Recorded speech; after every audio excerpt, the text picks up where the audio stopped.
You gotta open that window for a second. Hello, and welcome to Keep It Colorful. If you're interested in learning acrylic painting, you are in the right place. I teach new tutorials every single week. My name is Jessie Robertson, and this is Keep It Colorful. Now in today's tutorial, we're going to paint these two chickadees nestled in a cherry blossom heart wreath on a very soft pink background. This is a bright and spring-inspired piece that focuses on visible brushwork, layering, and value. I'll show you how to draw and paint cherry blossoms and chickadees in two different angles using simple shapes, and we'll build these birds with very simple but effective brushwork as well. We're going to use a range of value so they feel very soft and fuzzy while remaining painterly instead of overworked. And we're going to keep our background simple as well, so our composition, the wreath and the birds, stay really calm and clear. This painting is a lovely way to celebrate birds, spring, themes of connection, and it would also make a really sweet Valentine's Day piece. Don't forget, this tutorial is absolutely free to watch for the next 7 days before it moves into the Kik Academy vault. If you like lifetime access, you can also choose to tip to own this class individually on my website for just a few bucks. And again, that gives you lifetime access to your favorite classes. If you're looking to paint up a storm, you can also join the Kik Academy for access to this class and over 620 other detail classes featuring themes like landscapes, palette knife, birds, seasonal themes, still lifes, and more. Now, if you're already part of the Kik Academy, don't forget that this class is now in your library. You can log in and watch it anytime you like, along with the full collection of tutorials and challenges to really keep you inspiration flowing all year long. Now, if you're ready, let's go over our supplies and then let's begin.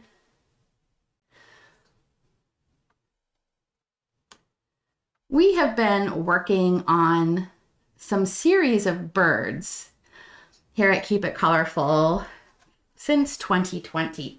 Now we have kind of two, we'll call them bird streams. We've got a series of birds on our little 8x8 style. We have a series of birds on 12x12. So I've always been painting the little birds that we do on squares, either 8x8 or 12x12. And for today's class, I chose a size 12x12 so we could really keep a lot of the big, bold brushwork with the slightly larger size. So for canvas today, again, I'm using a size 12x12 stretched square canvas, but if you have a penchant for miniatures, or if you want to try to stretch this to a vertical rectangle so you can put it on a card, really the shape of the wreath is quite easy to maneuver and work into your own unique creation. Along with something to paint on, you're going to need some paint colors. So for colors for today, we'll primarily be using two reds. A nice warm red, this is cadmium red, medium hue, and a beautiful cool red, this is quinacridone magenta. And along with these two reds, we'll be increasing the saturation using some fluorescent pink. And I love adding fluorescent pink to the warm and cool pink because again, it just ups that saturation factor and it can add a real oomph to those pinks. If you don't have the fluorescence, that's all good. Just work with a warm red and a cool red, like a magenta or a alizarin crimson for your cool red, like naphtha red or cadmium red for your warm red, okay? Lots of wiggle room. There's no cherry blossom color police. They come in a wide range of pinks and whites and even baby yellows. We'll also be using some cadmium yellow medium hue, a pinch of burnt umber for our brown, a tiny touch of turquoise blue, For that foliage, some green, and I'm using some Hooker's Green Hue. And last but not least, we'll be using some titanium white and some Mars black. Along with your paint colors, you're going to need some paint brushes, and we really have just a few brushes today. I'm going to hold them up so that you can see the size and shape of the bristles. If you're rooting through your collection, that way you can approximate the bristle shape and size. If you've been painting for a while, you'll know that between brands, the types of brushes are the same, but sizing can be quite different. So if I say size 12 in one brand, it can be a totally different size in another brand. So I'm just going to use my thumb here. So this is a 12 flat. This brush is 3/4 of an inch wide. A 12 flat or any big old brush for blending that background. A 6 bright, which is a beautiful 1/2 inch square shape brush. It's one of my favorite brushes. Here's two different colors, different brands, but you can see they're about the same size. So I use these two brushes interchangeably all the time. This is a 6 bright. For the few small details we have today, I want you to have some round brushes. I have two here, a size 1 round and a size 0 round.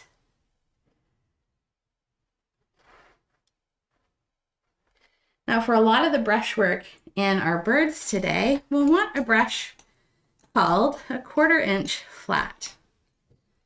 Flat brushes like that big one I showed you in the beginning are rectangular shaped, and here are 1/4 inch flat brushes.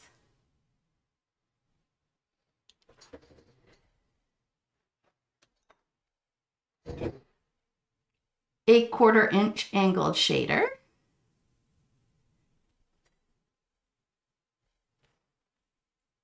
A small little size 10-0 fan.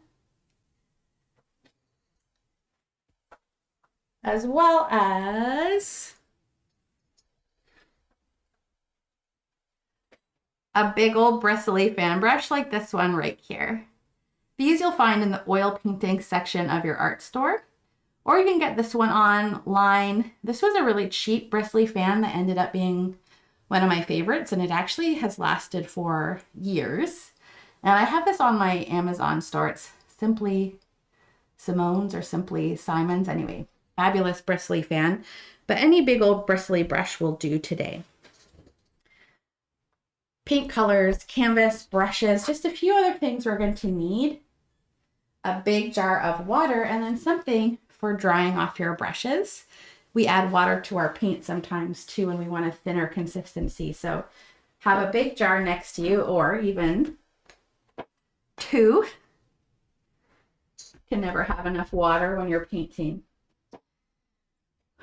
There's not a lot of drawing in today's class, but we will want to break our birds into some basic shapes. The birds we're going to simplify into ovals and circles together. We're going to look at the angles. So go ahead and grab something to sketch with. I have some recommendations for sketching. They include things like white chalk pencils. That way you can sketch on your painting and easily rub it off later on. You can also use watercolor pencils. So I love getting sets of watercolors. Here's two of my favorite watercolor browns. It's the Staedtler and the Faber-Castell. So I use this brown watercolor pencil to sketch on my birds. And because it's a pink background, if you wanted to sketch a grid on, and we're going to talk about gridding to place simple objects like this into our composition, you can use a watercolor pencil that's the same as your background. That way you can just use water to bleed it right into your painting. As a water-based medium, watercolor pencils are compatible with acrylic paints. If you don't have watercolor pencils or chalk, just go ahead and grab any old pencil for me and we can use that to sketch the birds on.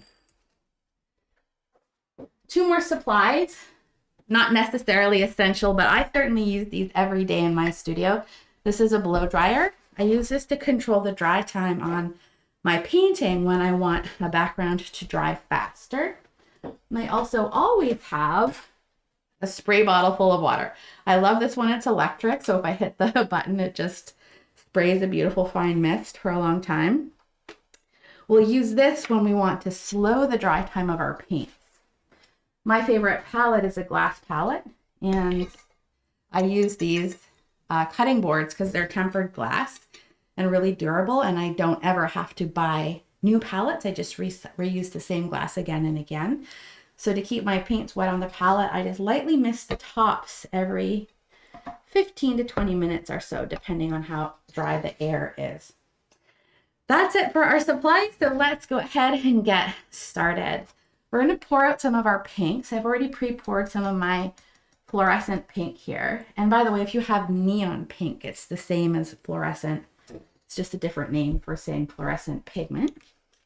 Let's also squeeze out some of our cadmium red, medium hue, and some of our magenta. Another color, if you don't have quinacridone magenta, if you have a color like permanent rose, that's another really beautiful, cool red. I've poured out possibly too much paint here. I was talking, you could probably get away with about half this amount, like a thumb-sized dollop, okay? We're going to stick with these colors to begin, along with a very small dollop of our turquoise blue. I don't know if you can see the subtle shifts in the background color, so I'm going to hold it up close. We do have some lovely bits of brushwork in here. So when the pale turquoise blue mixes in with the warm cadmium red and the magenta, we get some really subtle variation in the pinks. And again, using big brushwork with these rectangular and square shaped brushes. So let's mix some of these colors with some white.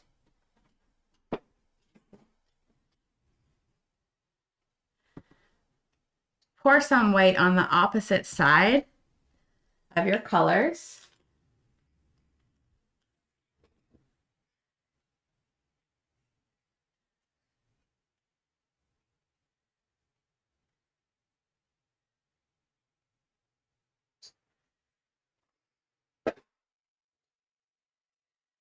Now we want to mix very, very pale pastel versions of our colors.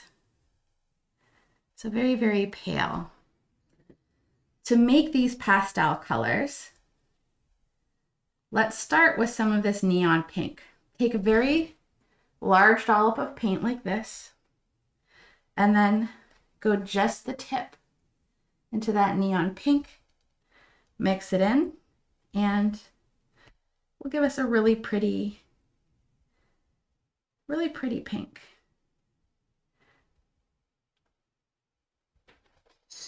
There's no right or wrong pink here. You just make one that you find beautiful. So this is neon pink with white. It makes a lovely pastel. Now I'm going to do the same thing. I'm going to move over a big dollop of white, and these are core colors, so we don't want to run out. I would recommend you mix nice big amounts of these. So taking a little pinprick, maybe even less. Magenta has a really good tinting strength, so we don't need much magenta to mix ourselves a really nice pale pink.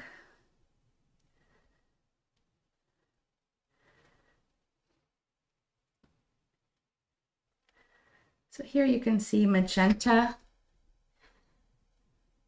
with the white, a beautiful color, very cool pink hue. And now let's test out our cadmium red medium hue. Rinse that brush and just a small amount of your red into your white. And we should get a really lovely baby pink color.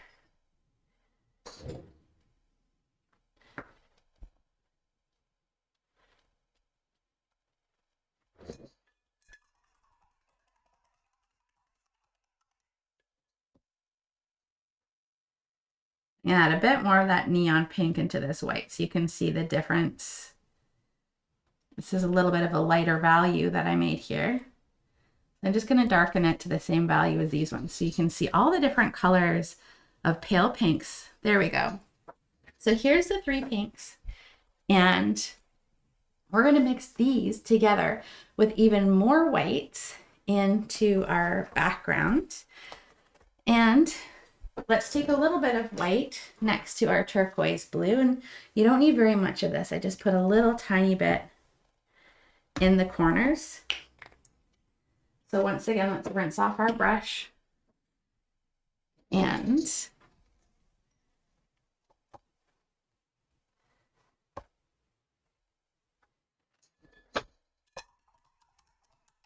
take the tiniest little pinprick of the turquoise blue into some white. So just the tip of that brush, just the corner, and mix it in.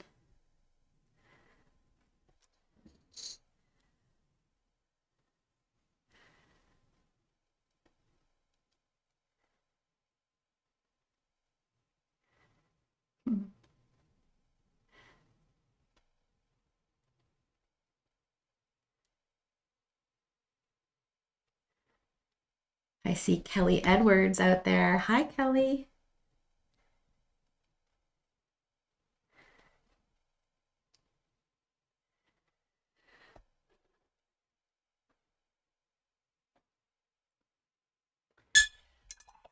Make sure you have some plain white on your palette too, so we can lighten our values as we go.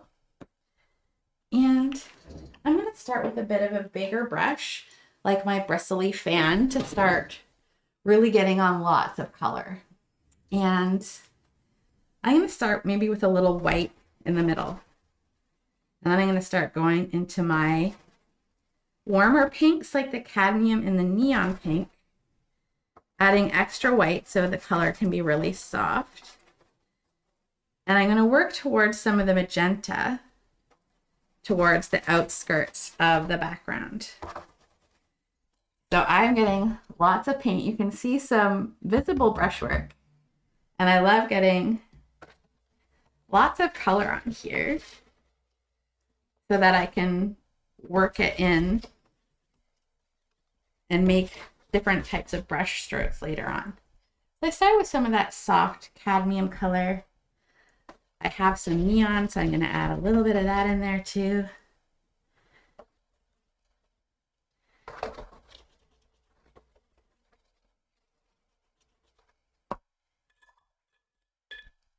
I'm going to grab some of my paler magenta pink.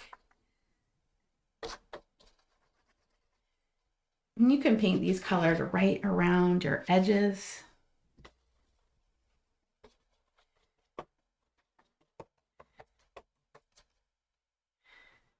Grab nice big old chunks of paint. You have a long time to blend.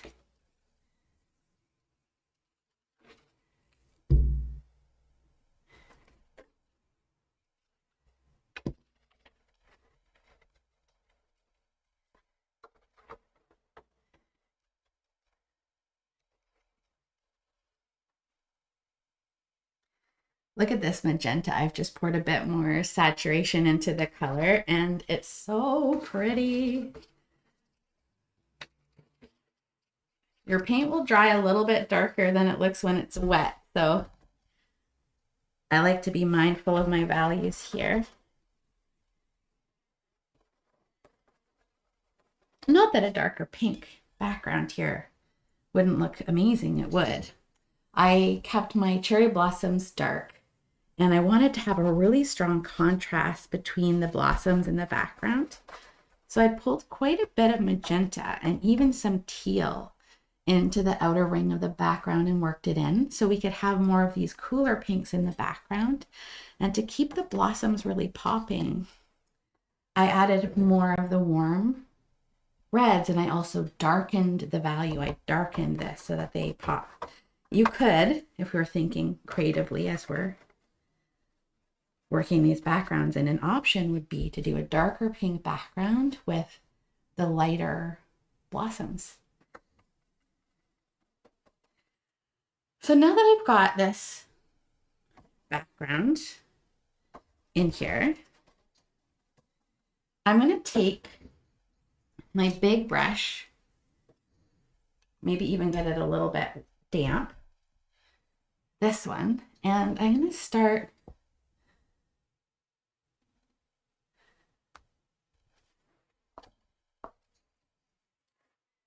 changing that really big texture. This is going to make it softer so you don't see all these kind of scratchy lines from the...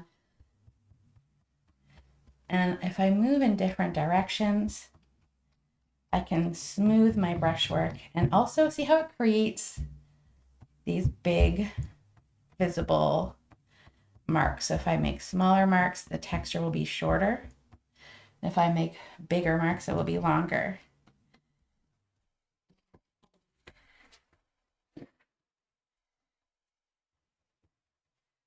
I would rather you slowly add a little bit more darkness to your pink, like pull in little bits extra for a bit of a darker color, than to start too dark.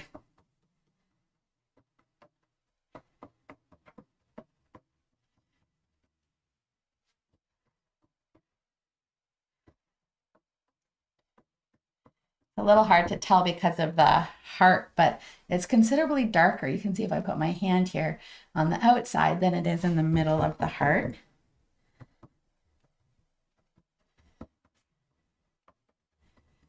And now before this dries, so if you're starting to feel really tacky, we want to get in a little bit of that teal. You can opt out of the teal, but I wanted to have some just really subtle color shifts. So I'm going to rinse my brush off, and I'm going to add a little bit of water to some of this teal. I've kept it really light. So here's a little swatch of the teal. I've kept it really light, like a baby robin's egg kind of blue. And I just put a few, I'm going to put a few little dollops along the outskirts in a few places. And I like it very pink, so I've just done a little bit. And now I'm going to rinse my brush, and when I'm done rinsing, to get a nice damp brush for blending, I just tap it lightly on the napkin. And now I can just lightly soften these in. Kind of shifts a little purple. If you just feather it lightly, it will stay more teal.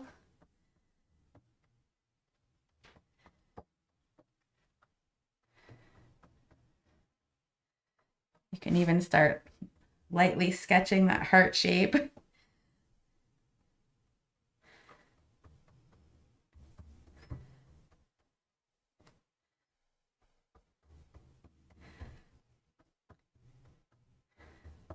I'm going to put a grid over this painting so we can really work on placing our composition together, and we'll do our heart together as well. But I always like to kind of imagine the lines of something I'm going to draw or paint on my canvas before I put them on officially. Now with our backgrounds on, it's time to give them a blast with our blow dryer so we can keep on keeping on to the next step, which is going to be really lightly and roughly sketching in that heart. So I have my little blow dryer here, and before I blow dry, I always give my paints a very light spritz with water. If you're working on palette paper and a stay wet palette, that will keep your paints wet from the bottom. You got to do one or the other, either from the bottom or from the top. So here we go. I'm going to turn this little blow dryer on hot, and I'm going to move it all around.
Quick note about fluorescent paints is fluorescent paints dry a lot faster than regular acrylics. So if you're using those for the first time, be mindful and give them some extra spritzes as you're painting along. So we're going to place a few lines, 4 lines on our canvas, breaking them into 9 little squares, which will help us visualize and place elements within our composition. Gridding is a really helpful technique anytime as artists that we're working from photos or images, as it allows us to map locations on the grid. So I'm just going to reinforce these lines I have sketched on here for this grid.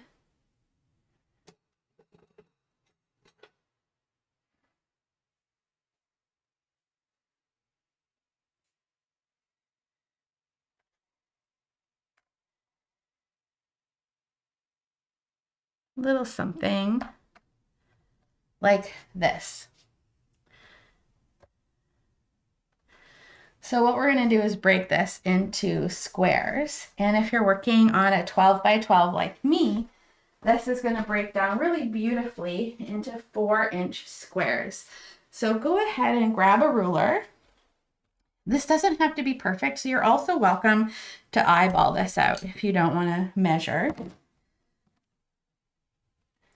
It's a great way to kind of train your eye for proportion if you just want to kind of think about it like this. I often use brushes if I'm out painting in the field and I don't have a ruler or something. I'll just do this to help sketch on a grid. You can use a regular pencil, you could use a watercolor pencil, you can use charcoal or chalk for this, it really doesn't matter.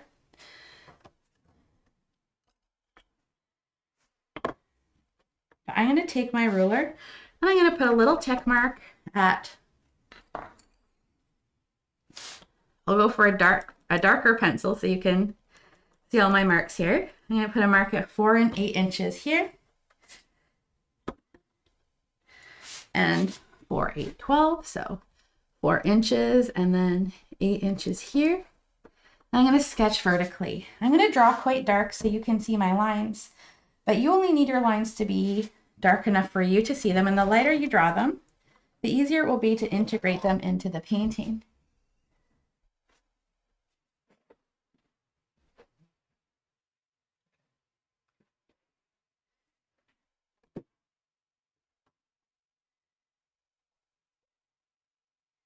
We're going to put 2 lines vertically like this at 4 and 8 inches, and then we're going to do the same thing horizontally together.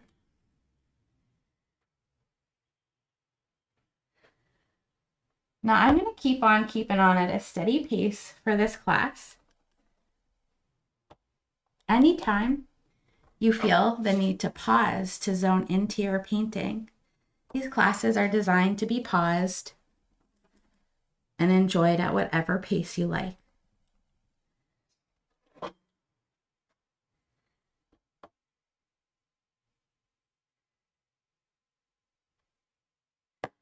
Quite a few people enjoy kind of watching them in the background, and then they'll kind of paint it on their own after they have an idea of what way the steps are going, just using the picture or having the tutorial playing again in the background they paint. So there's no wrong way to use your favorite classes, whatever way makes you happy and gets you the best out of your learning. I love learning new things. I'm a slow learner and I'm a slow reader, but I find it helps me really absorb information when I think about it as I go. We're all a little bit different in that way. So for the grid technique, we've placed it on our image, and then we place the same size grid onto our picture plane. And then we're going to find a few spots to help us place this image. And what we're going to look for is relationships. So for this, we want to know how far, say, the tip of the heart comes down. So if I come into this upper square and I were to cut it in half, it looks like the tip where this pinches in at its lowest part sits kind of just below halfway, and it is right in the center really. So if I were to find the center of this square, I know it sits in the center, and I also know it sits just below halfway. So I'm going to say about here. So I'm basically giving myself a visual point of how far the hearts come down here. And then we can look in these squares. How high does the top of the square hit here? How far out to the edge does it hit here?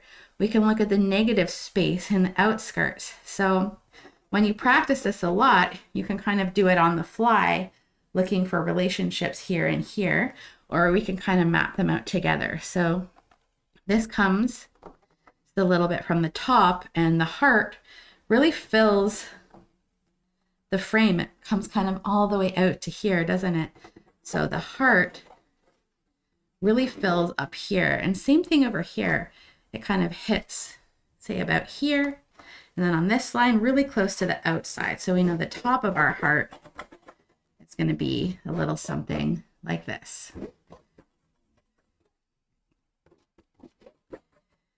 And then we keep going looking for these relationships. So how far does the wreath come here? Well, it looks like it hits right kind of on the where the two axes meet here. So right here. It's going to come right down to here. And then on this side, it actually looks like it comes a little bit underneath. So about here, a little bit asymmetrical, like this.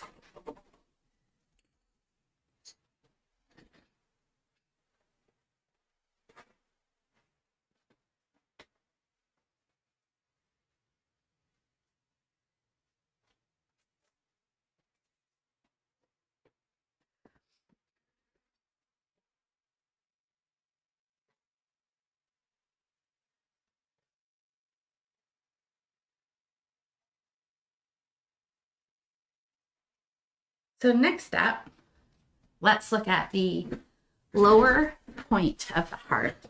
So how far down does it come? I have them kind of crossing over like this. You could make them meet.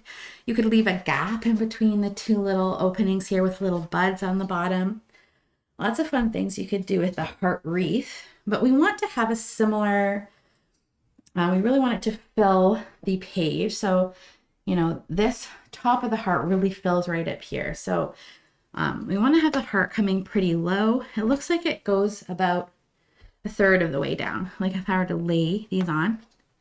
Now, eventually, if you practice gridding a lot, you'll just be able to kind of visually block this out into thirds without even looking.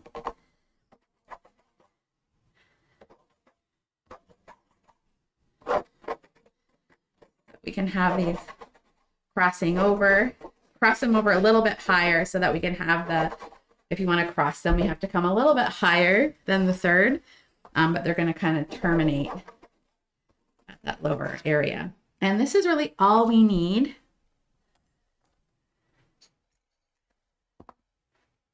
for our heart. I want us to pull the base of the heart on, just a thin base, and then our birds before we start getting all floriferous and putting on the leaves and the buds all over the place. So we're going to work on that structure first. Now that we have our heart placed, let's pour out some of the colors for our wreath base, including some burnt umber and a little bit of our black. I like to keep the black somewhere to the side of the canvas or out of the way where it won't kind of get into the nice colors. I'm going to put it on the edge here. Just a small bit of black.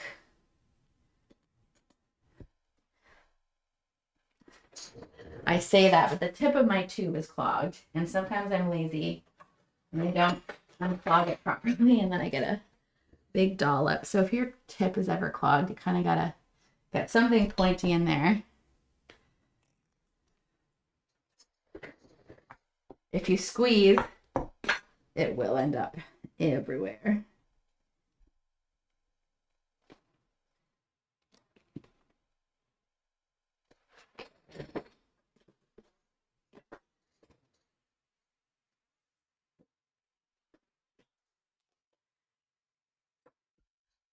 There we go.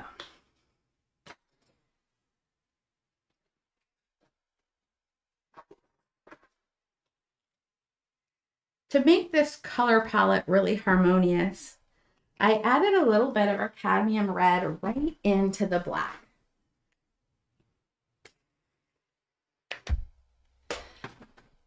So grab a nice mixing brush like your number 6 bright. Let's take a scoop of brown, like this size, thumb size. Add a small amount of black. So like 3 parts brown to 1 part black. And then let's go ahead and add a little bit of red to it as well. Doesn't matter which red, I went with the cadmium.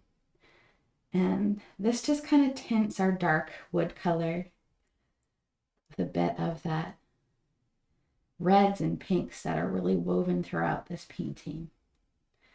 Add a little bit of water to your paint, just drip it in and mix it together so it's a little more runny, a little more fluid. There we go. You can use any bright brush or flat brush to pull this on, but I went with my angled shader today. That's this one here.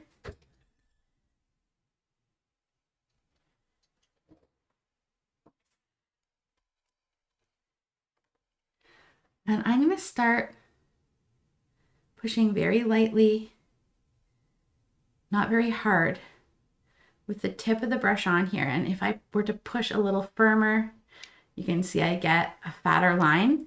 And that's with the tip kind of like 90 degrees up and down.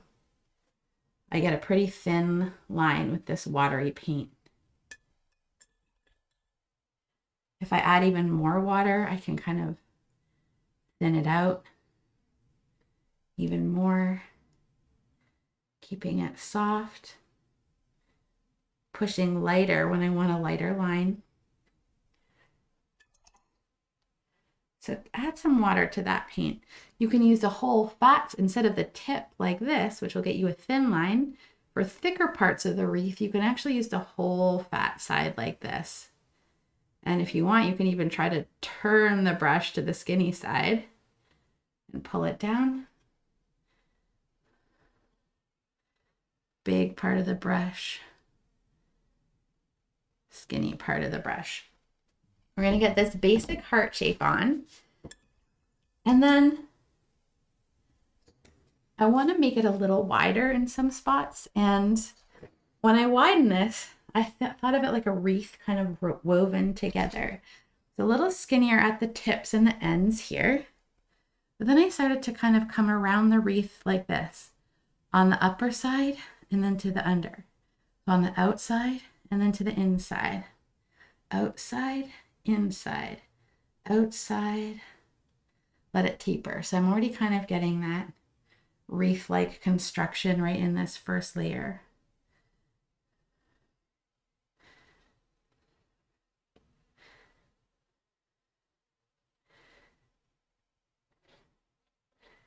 You could even, if you've got just a little watery paint on your brush, make it look kind of rooty, pull a few little roots out.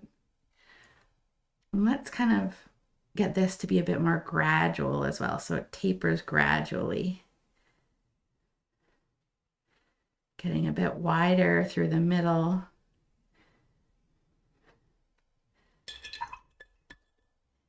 Add water to your brush, tap it off if it's too drippy for you, and slowly tapering. I try to take a different path when I come around the second time.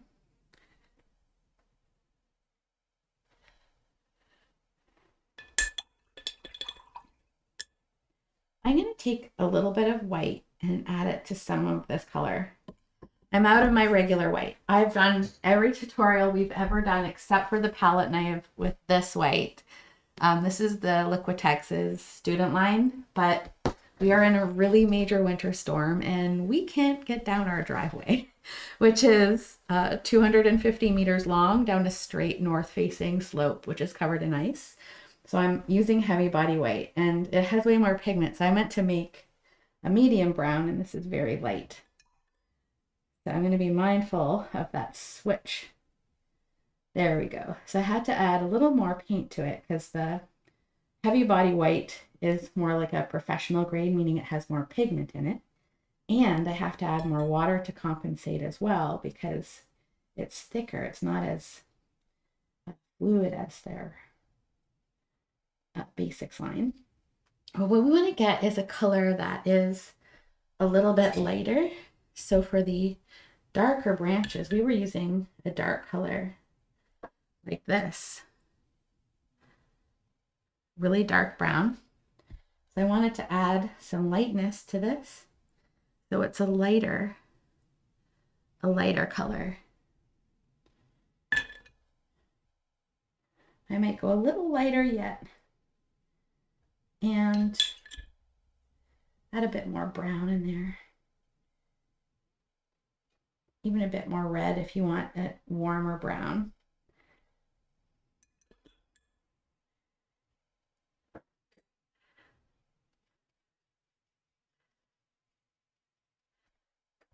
So adding that little bit of red back in kind of brings some of this color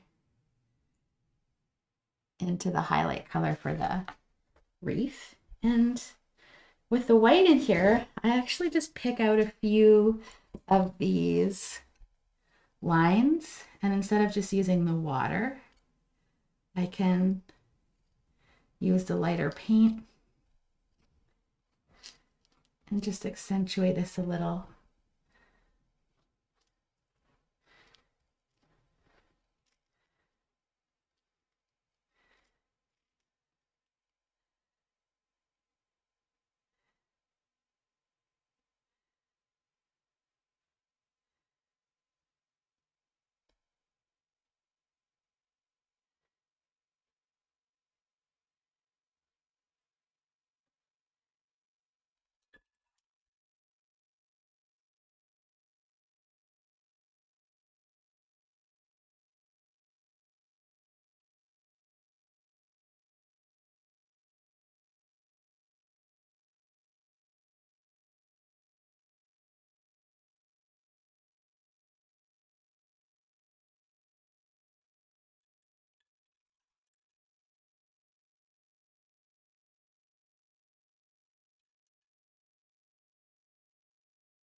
With your lighter color, you can add a little water to it too.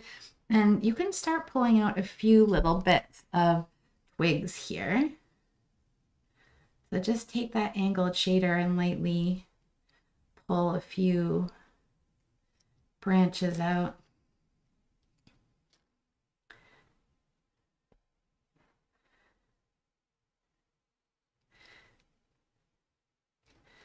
I don't want to do too many on the inside where the bird is sitting just yet.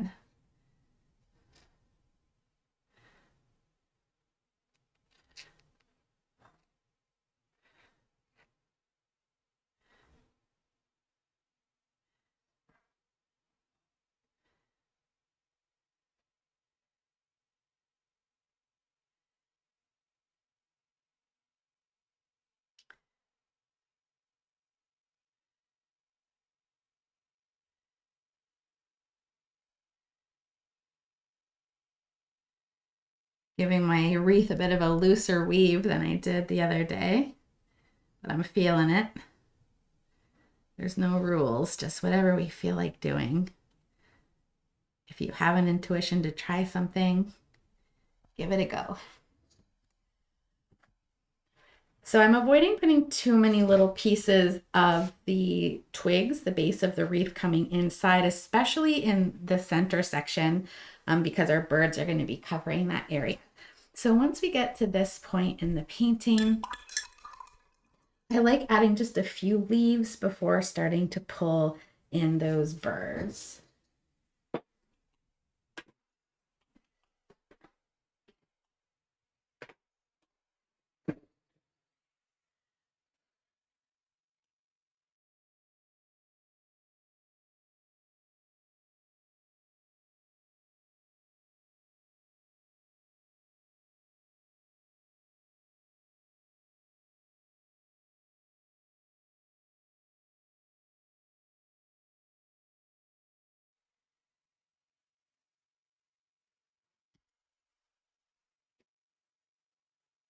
you ever have to scrape wet paint off your palette, you can just use a paint scraper. I needed a little more room for my greens here. And just like with our browns, I'm going to add a little bit of those fun pink colors to my green. So grab some of your green. I'm using a hooker's green, but for your foliage, any green that you have will do. And I'm just going to squeeze a little bit out here.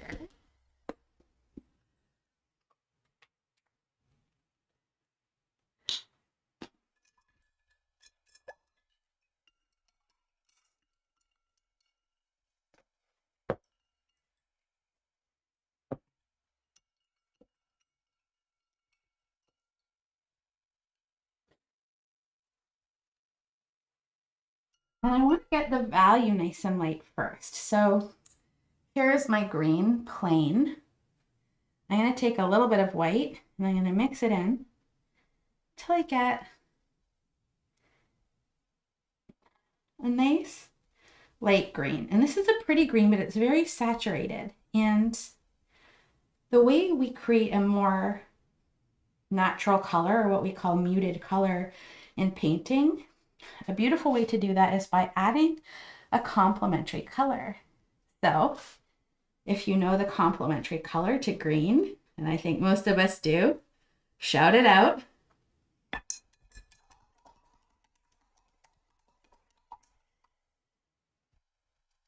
If you said red, you were absolutely correct. And I used a bit of the magenta, the cool red here, just a tiny, tiny touch at the tip of my brush. Aw, my hubby brought me some herbal tea. Thanks, Don.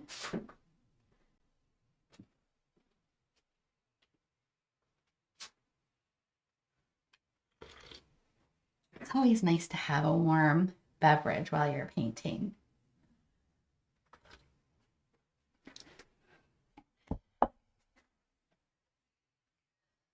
So I'm going to add this little bit of magenta into my green. And it's going to create more of a sage green. More of a neutral green. So here's my green with my magenta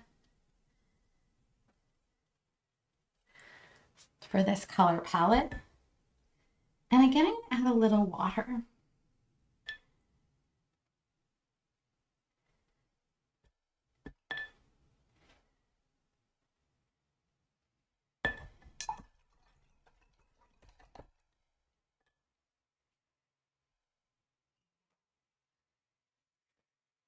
If you've never used the angle shader before, it can make some really beautiful leaf shapes. So this brush has a natural tip. So if I lay it flat like this and pull, I can also pull down, and then if I want it to taper, just lift it up like this. You can make a regular leaf shape by coming around the inside and the outside like this.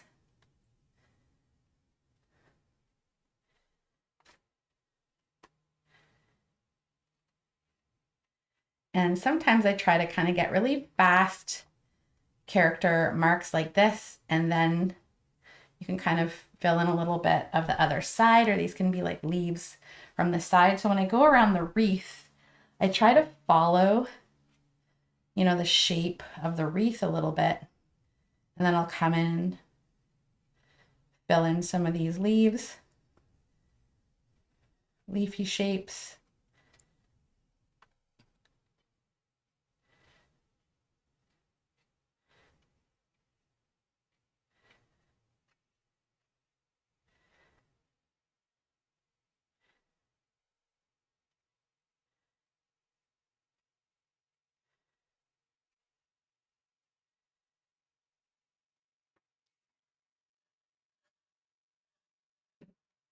So let's keep some water. Let's keep these leaves nice and soft.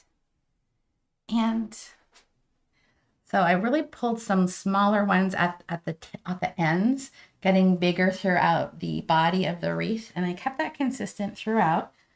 So here we go. Let's get some little bits of leaves in here. I want to have a nice flow.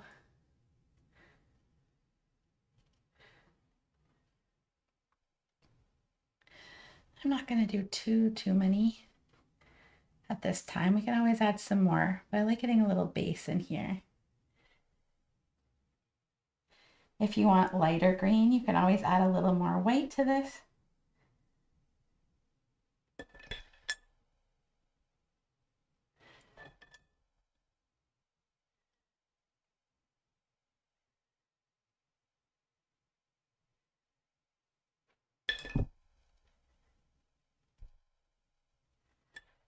Just keep it a little bit watery. So you see how the paint's quite thin. This is called a wash. When you really thin that paint down, and it almost performs like watercolor, and that the edges are quite soft. So you can see how see-through my paint is here because of the amount of water I have in. So I put that paint on the brush, and then I'll even kind of tap it off on a napkin so the brush is just lightly stained with that watery paint.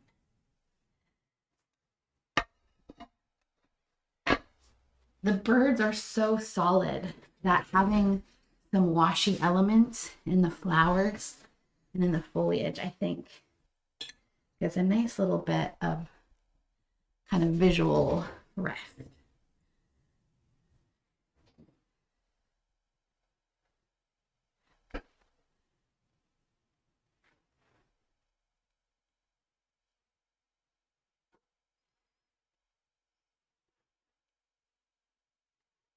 I'm going to try to stay away from the middle where the birds are.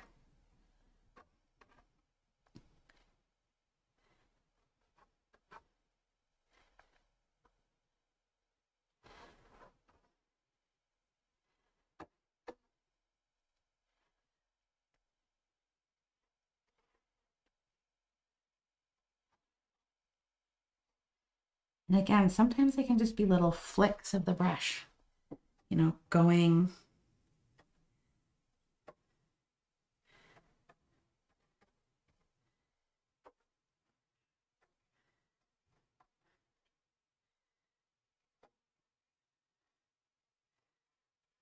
in the direction of the wreath.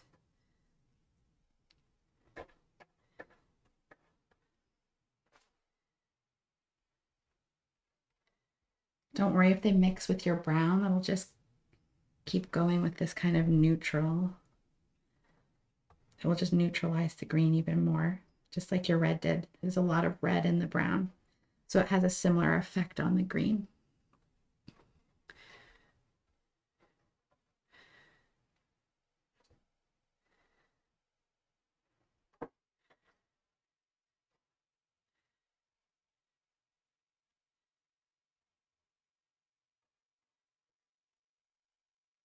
Don't be afraid to overlap some of those browns, some little bits of foliage coming right out of the middle.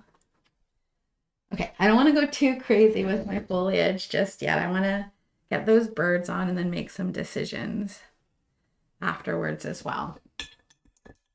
But now we have a nice base for our birds and for our flowers to sit on.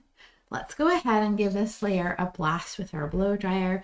And next I'm going to show you how to draw these chickadees. We're going to break them down into just a few simple shapes.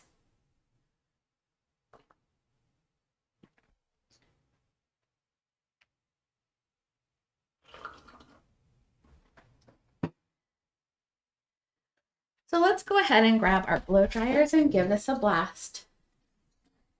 If you need to spritz those paints, this is a gentle reminder, it's a good time to do that. Now these painting sections, if you have to fit them into a very busy schedule, after elements like this, like when we kind of finish each section, it's a great part for a natural pause. So pause after the background. If you need, you only have 30 minutes to paint, you can still do really detailed paintings in this way. So you put on your background and then pause, put the wreath and the leaves on and then pause. And if you need to store your paints overnight, you can put them in a wet palette I was going to show you mine. I have it full of paint somewhere. Ah, here it is. So I have these paints saved from yesterday's class from our sketchbook challenge because I'm going to use them. We're going to do a supplementary exercise where we paint our covers with an abstract floral. So these paints have been sitting for over 24 hours. Let me get the lid off this wet palette for you.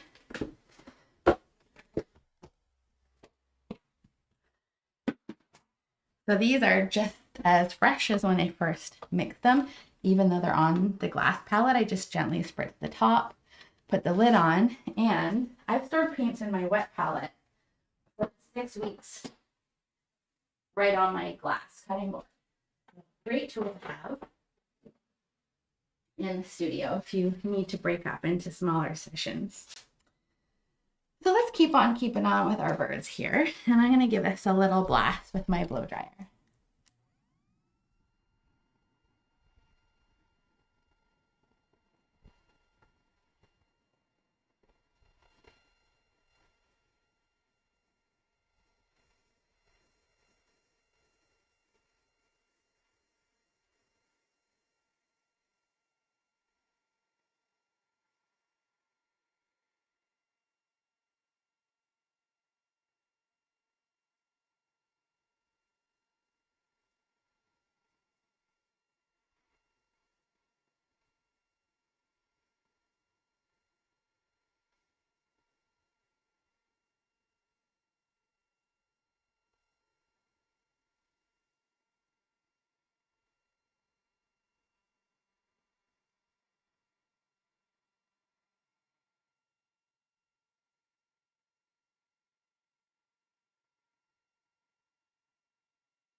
So grab a pencil, grab a chalk pencil, grab a watercolor pencil, any drawing utensil that you have handy dandy, and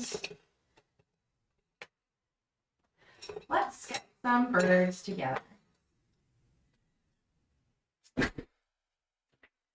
I'm going to put one of these down the center line here so we can also see this beautiful kind of channel of space and symmetry between the birds. Now your birds don't have to be in the exact space as mine. Our paintings are going to naturally be different because we're drawing them ourselves. Each painting will represent our own unique interpretation of birds wherever we are at in our painting journey.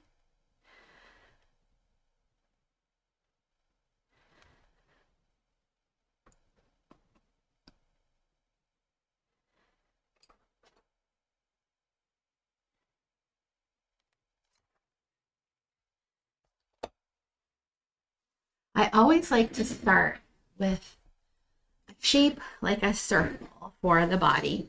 And just like we did with our wreath, you can look at points in the composition, look at angles in the composition.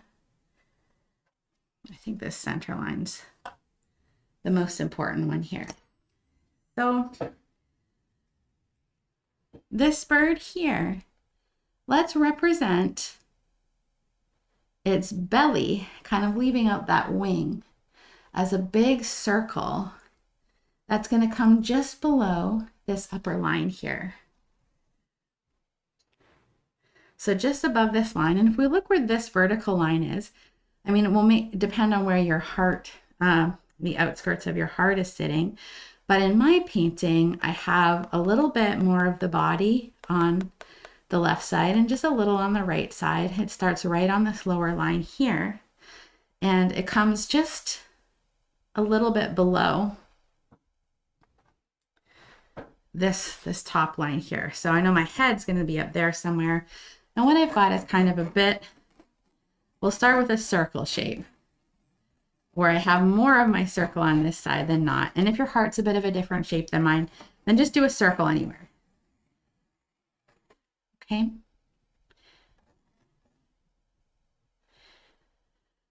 I can usually fit 1.5 circles, like if heads, we're going to do the head as a circle shape, and I can usually fit about 1.5 of the head sizes into the body of the chickadee. So if you're wondering how big your circle should be, it doesn't matter where you start. Mine are pretty big, my birds. I wanted nice big birds so we can focus on this really fun brushwork. So as long as you can fit roughly 1.5 heads inside the lower body, we're all good. Keep the head a little bit more towards the right-hand side of the belly of the bird. Next, let's take a peek at the angle of the back and the front of the bird, just to help us shape it up a little bit here.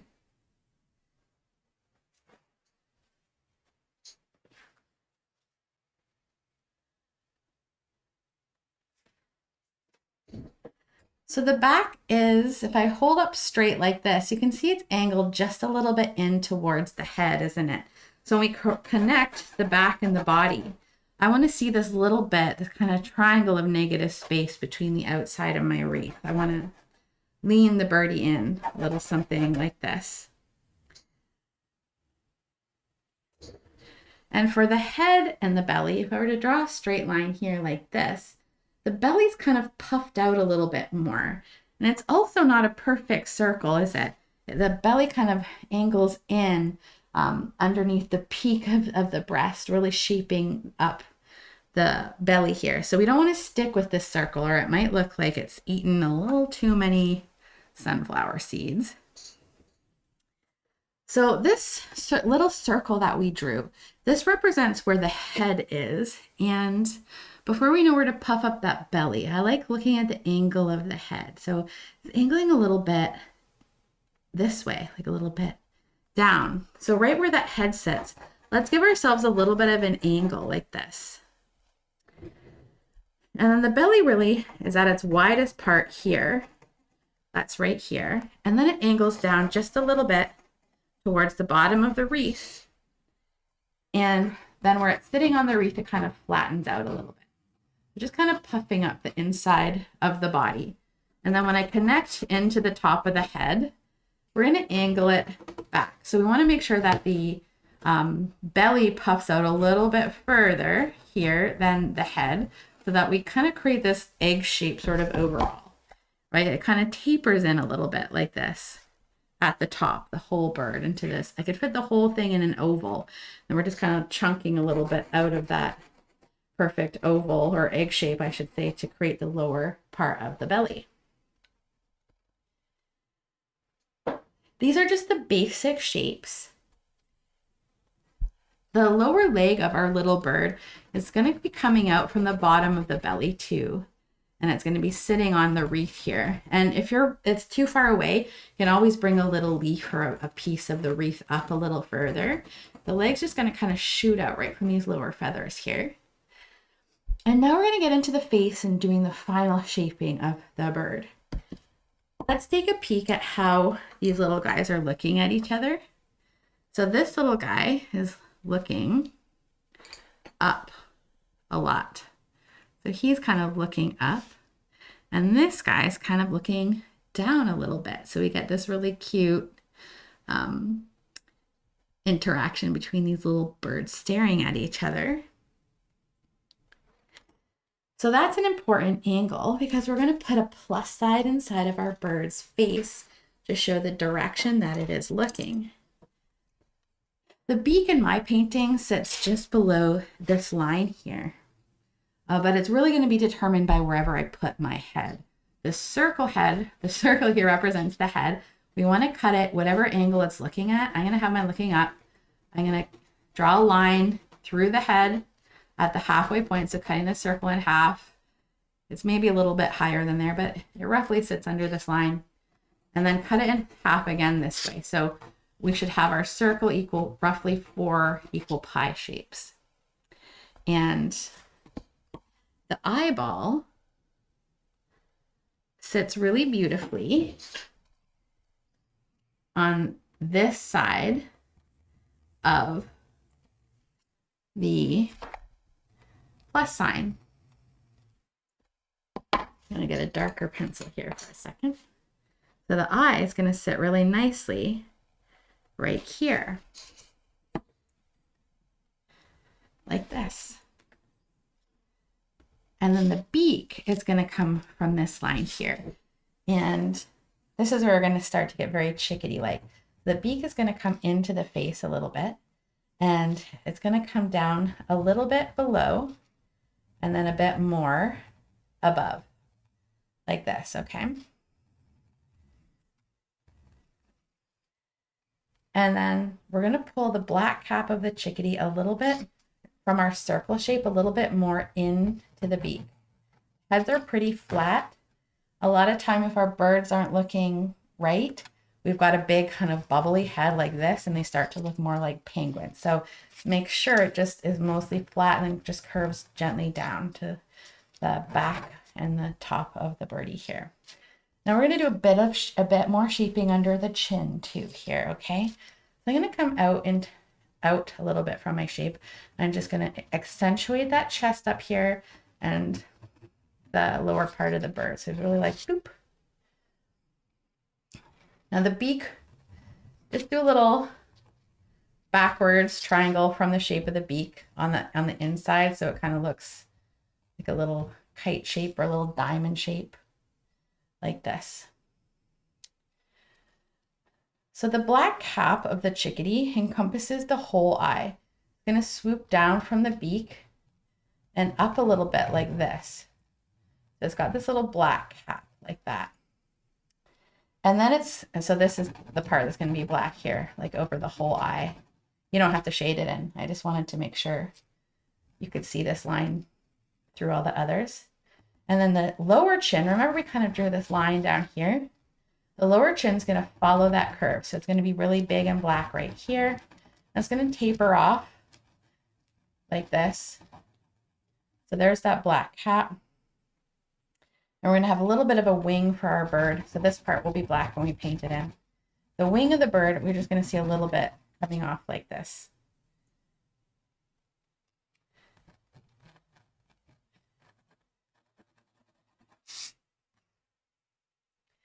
And now the tail feathers are swooping off. So here's kind of the bottom of the bird. The tail feathers are a little bit towards this side. And if we could see through a wreath, we would have a little kind of triangle end to the bird right there. And then those little tail feathers are kind of swooping off like this. Give a little angle down and up and in. And those are going to be where the feathers of this chickadee sit. This guy's going to get a little fluffy with some paint. It's going to be a lot of fun.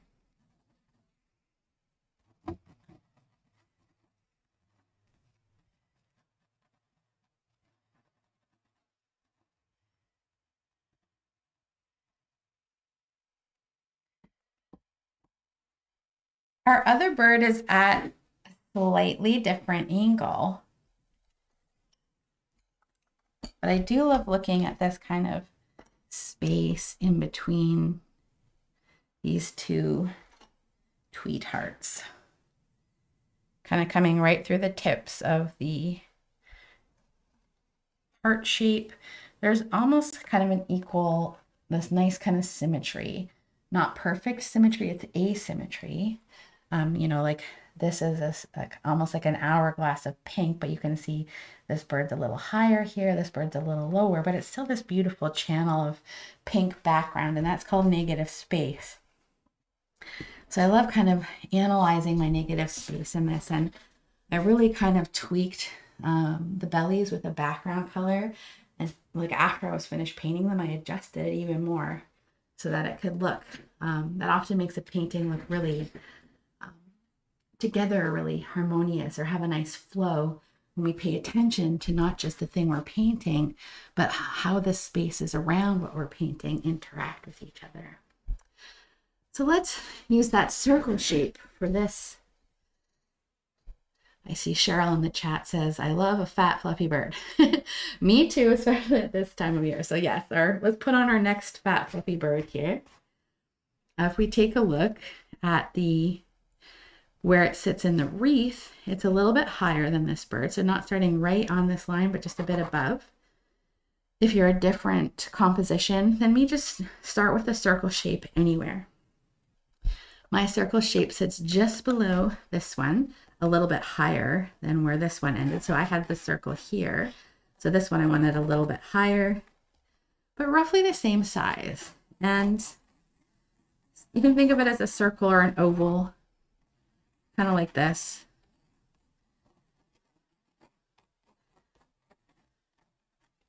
And let's look at the angle of the back of the bird. That's so important. So for this guy, not quite straight, it was just a little angle in. And this guy too, very similar, not straight, on a nice angle in, a little something like this. This little angle in. So I know when I pull my little head shape on here, closer to the inside of the belly, it's going to be a bit higher than this bird. And I want to make sure I can fit about 1.5 heads in my belly shape. So now we can look at connecting the back of the bird, and it is kind of just from the head straight down, isn't it? Kind of straight down and towards the wreath like this. And let's look at the angle of the black part of the bird. It's angling down. So where the circle kind of meets the belly, it's angling down like this, like this one's angling up. This one's angling a little bit down.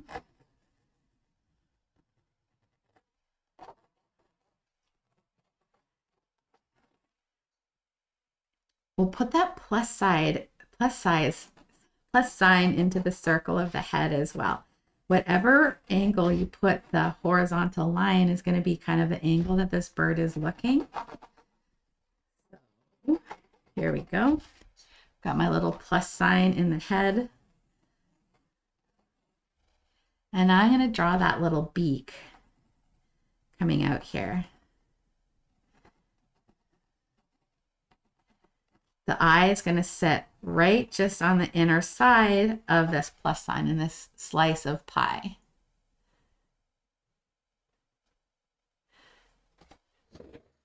These birds are black-capped chickadees.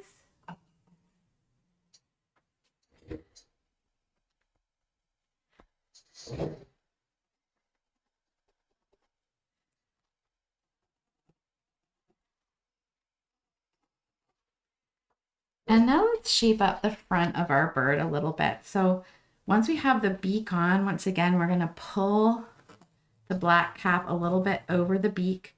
You do a little triangle on the other side of the beak in towards the face like this. And now we want to come right under the beak. So our two circles are here. We want to connect to the body. So we swoop out. Here's where we're creating that pretty shape, that pretty funnel of space in between. The chin is going to round out. The breast of the bird is big. And instead of just being a perfect circle, the body's going to end here, and then it's going to taper in a little bit, just like it tapered kind of away here. We're going to taper a little bit away on this side as well.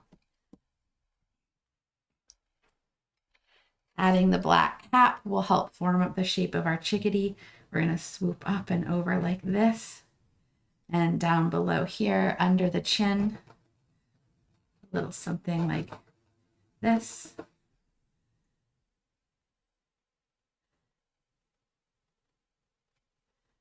Okay, and this little wing's gonna just draw a little line like this across the belly, across the back like this. And the little leg is gonna stick right out towards the wreath. I'm gonna bring my wreath up a little bit so that leg isn't reaching quite so far.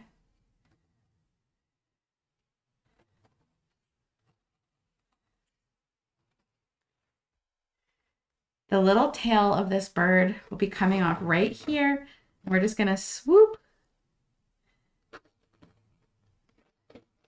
down like this.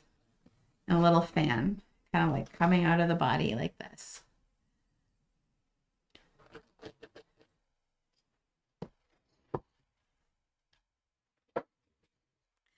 I'm going to remove the grid from the painting.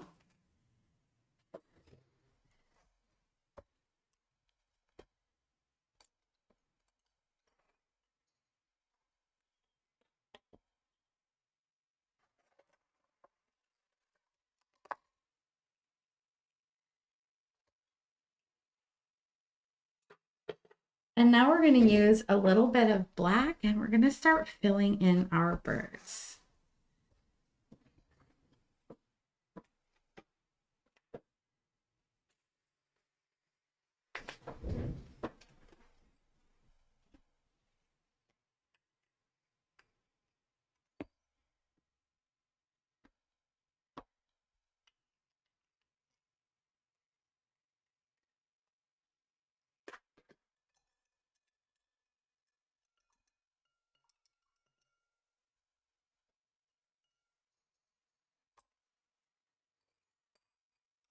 Let's grab some small brushes. You can grab little flat brushes or your little round brushes.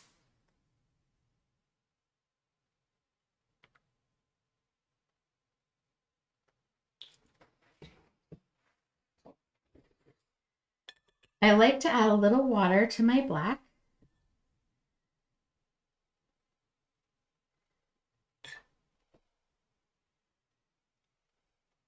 And then I'm going to start with this little bird on the left.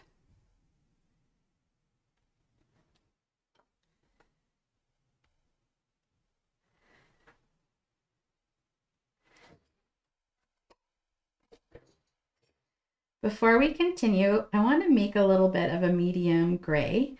You can take some white into some of your black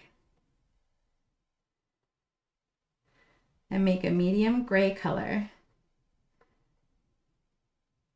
In fact, if you make a dark, medium, and light gray, it's going to be really helpful. So let's just make our 3 grays. So we want to have a bit of a lighter gray like this for those birds, and then more of a medium gray like this, and then a bit of a darker gray like this, along with our black. We'll be using some pure black too. But let's have a dark, medium, and a light gray. And before we start filling in the cap, take your medium gray and come around the eye, because the eye is going to be sitting right in the cap and we don't want to lose it. So if you come around your eye, nice big circle shape, your medium gray, we won't lose it as we're filling them in. And let's take our medium gray and to the tip of the beak too. The top of the beak. Just use a little round brush, split the beak in 2, and then we can just pull it out.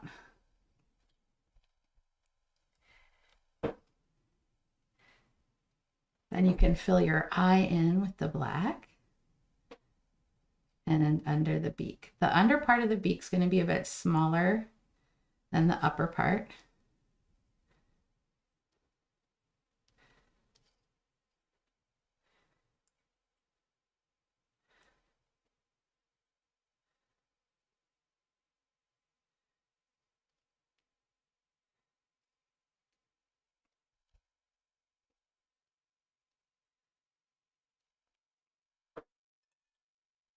And then once we have our eyes preserved, so we can kind of see where they're at, we can take some black, and I'm going to snuggle in here. And I'm going to start filling in the head shape.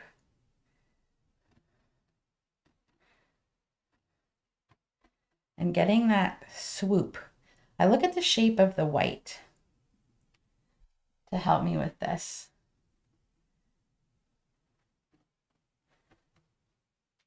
I look at the shape and angle of the white.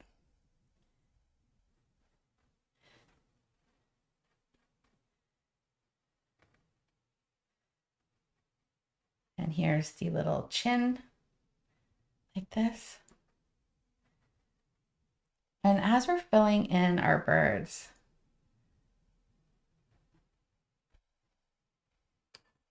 I might actually come back into my gray and just make the smallest little line I can around the eye of the bird.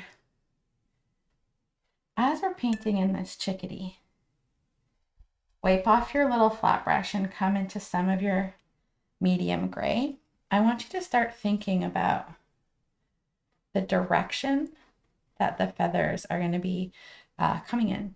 So here's kind of, if we draw a line down the center of the bird who's turned to the side, the center of the belly is kind of like here.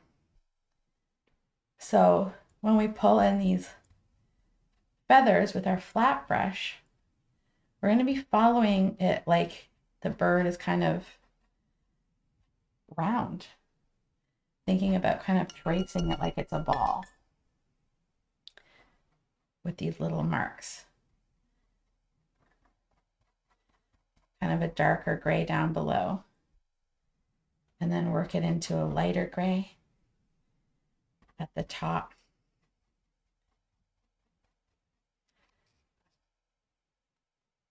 If you're brave, you can start even trying to pull a few little feathers out of the belly. Let it merge a little bit with this black. Again, these are tiny little feathers here. You can get dark gray right here instead of pure black.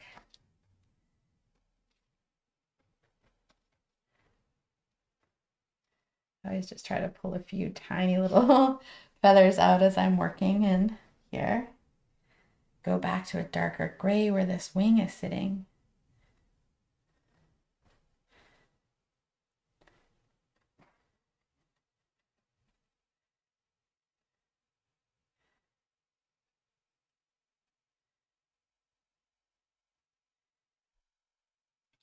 Keeping it lighter at the top of the belly.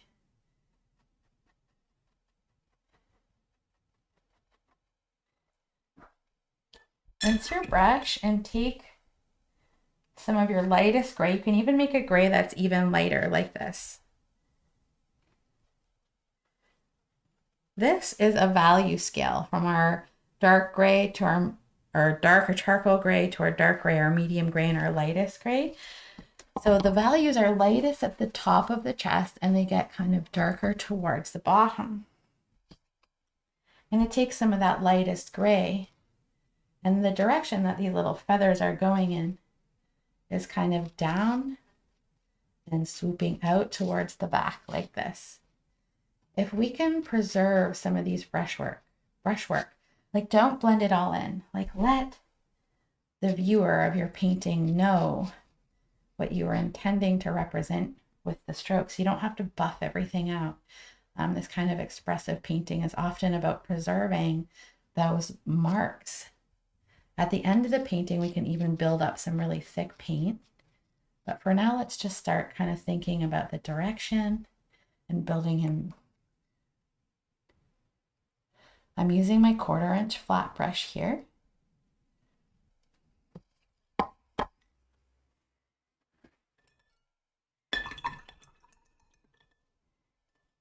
And when I go around the eye, I want to keep it kind of a dark to medium gray. Most birds have this around their eye, like a lighter membrane around the outer edge of their eye. The beak can be a little bit of a lighter gray. Sometimes I'll take a lighter gray just through the center part of the beak like this.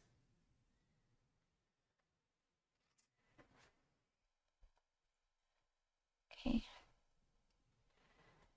Let's take our little flat brush, 1/4 inch flat brush. Any 1/4 inch flat brush will do. Like this. Add a bit of water to some of one of our darker grays, like this one. And I'm using some washy paint, and if I can see a bit of the tail coming through, I'll paint it. And I'm gonna swoop out for a feather. Maybe one more, maybe one more. I might even come into a little bit of the light brown color we used in our leaves and just feather a little bit of that in here too. Right over the tail, just so it's not all one color. Or maybe a little bit of a lighter gray into the bottom, just to kind of break it up a little bit.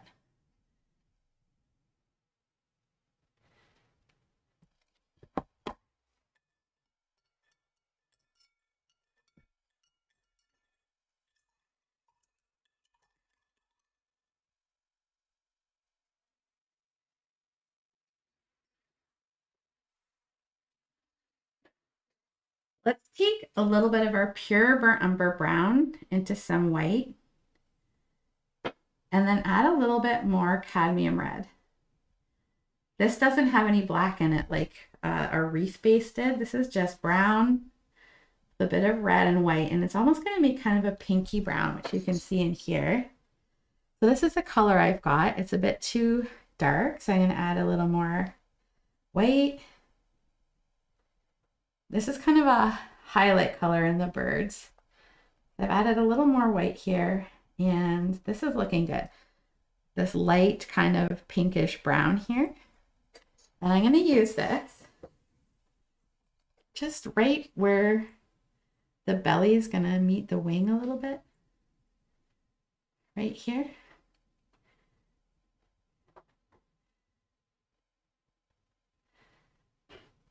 Chickadees often have like a bit of a warmer color in the center of their tummies.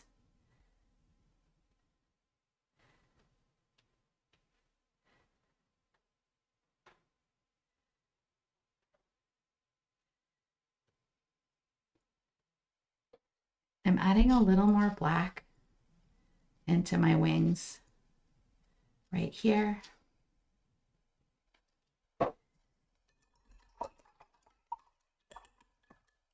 If you have some cadmium yellow, medium hue, squeeze out the tiniest dollop next to some white.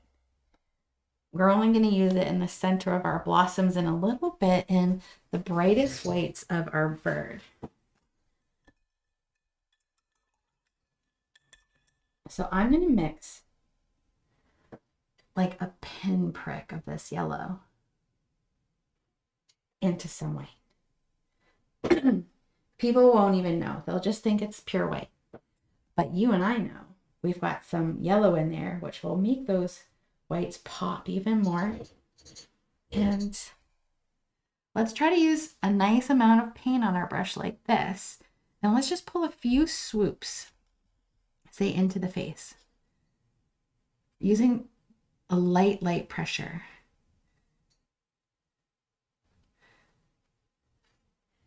And into our belly too, the very top.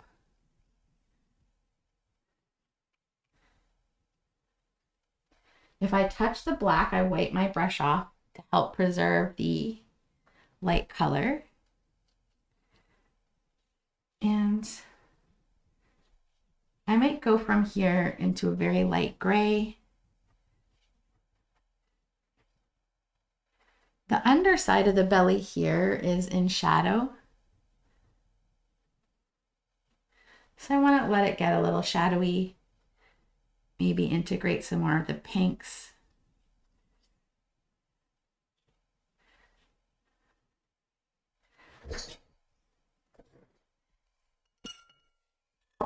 Now I might come back in and highlight this bird again. But for now, I want to let it dry and bring in its little feathered front.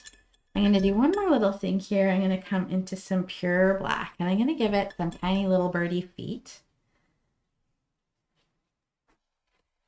Use a 0 round and some really runny black. Tap your brush off so that there isn't too much excess paint on there. And then we're going to pull the one leg out from under the bird towards the wreath. And then almost like a little angle, I'm going to pull down some little toes, kind of like this. And up here too, the other foot, the leg's kind of tucked in behind here like this. So I'm just going to see some little toes, 2, 3, kind of reaching out over the branch.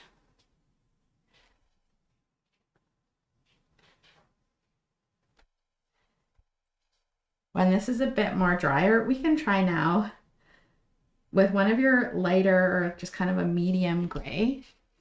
You can go right over top of some of the black and try to define 2 or 3 little toes. So I'm going to snuggle in.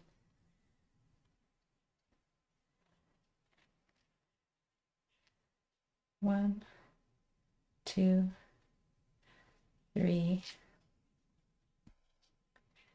Kind of grasping the branch here. Maybe pull a few more hairs down. Okay.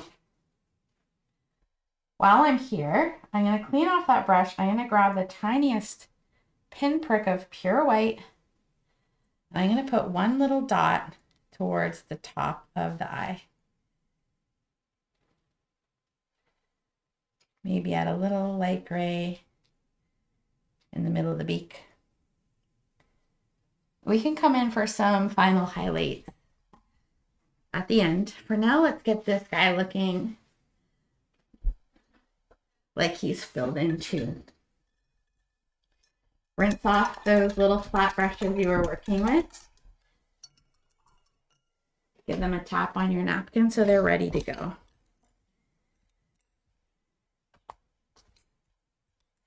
I like to start with those blacks. And by the way, if you're needing to break this painting into smaller sessions, you can finish one bird and then finish another bird another day. So I'm going to come in with that black.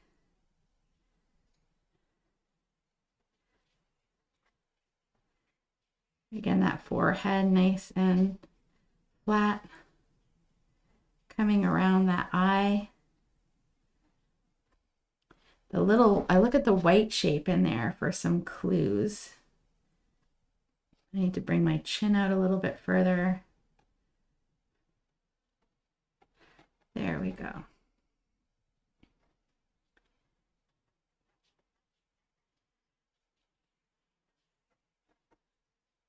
So that white is kind of looking a little something like this. And then the darkness under the chin, a little something like this.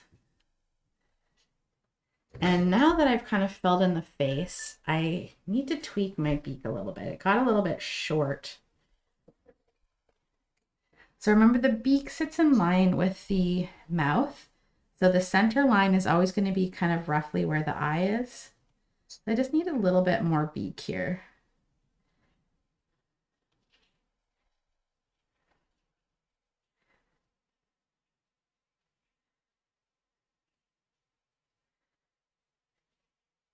His shape's going to look a little something like this.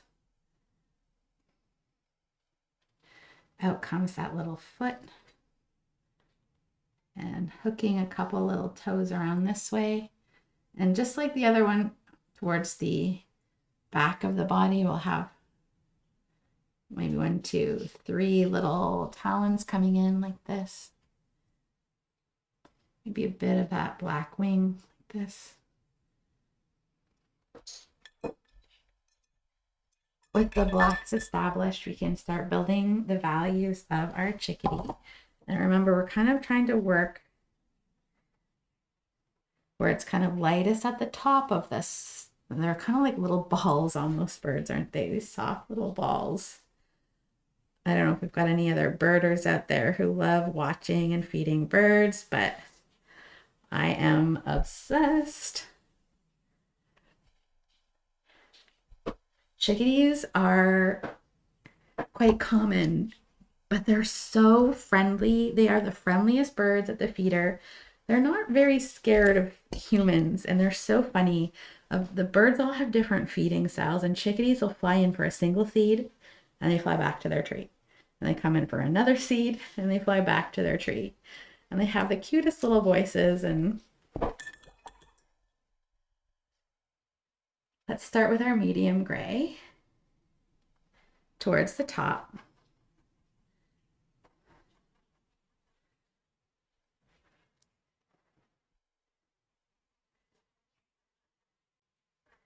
So the center of the body is here. So our feathers, kind of think about it like a little circle, and our feathers flowing around the bird. Starting with our lightest colors at the top. Get a nice light gray into the white part of the face.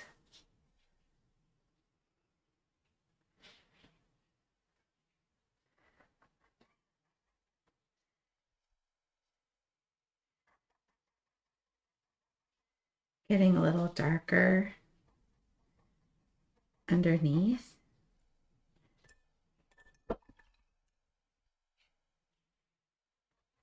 And softening that light gray into that dark gray.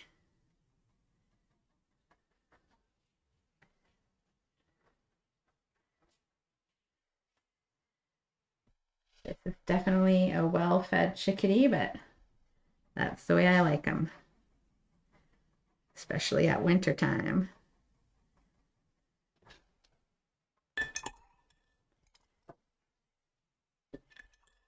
So we've got to establish these dark values so that we can layer our lights right over top.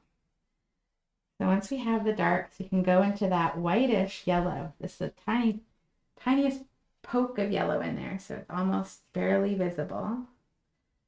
And then we can take a brush like our 12 flat with a decent amount of paint on it. And I'm going to pull this down in the direction that the feathers are swooping up here too. The light hitting the part of the bird's breast that is facing the top.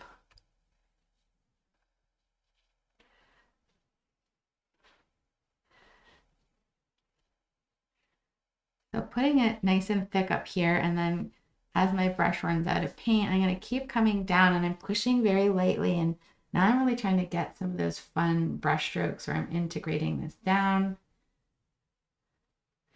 I want to see the direction of some of these feathers.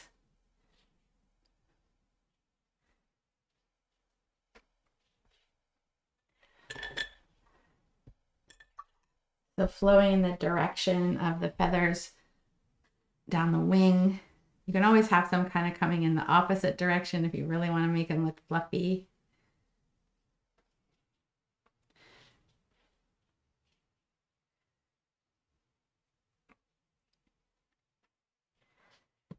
Now, if you have a tiny little mini fan brush, like that 10-0 fan, which is this one here, get it wet and just tap it once on your napkin. Do you see the separation in those bristles?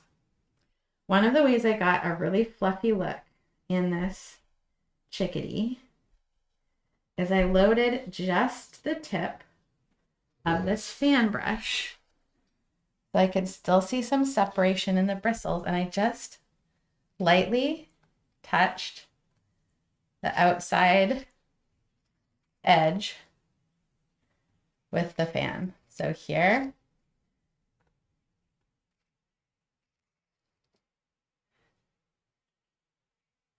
I can get some really cute fluffy textures with just the tip of this fan brush, because it's got that separation. I'm going to do a little under the chin here, just using the edge.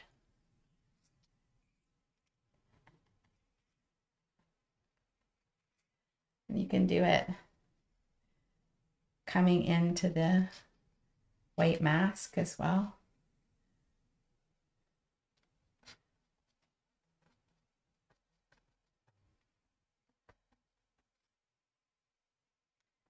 into the belly. Again, using that fan brush to really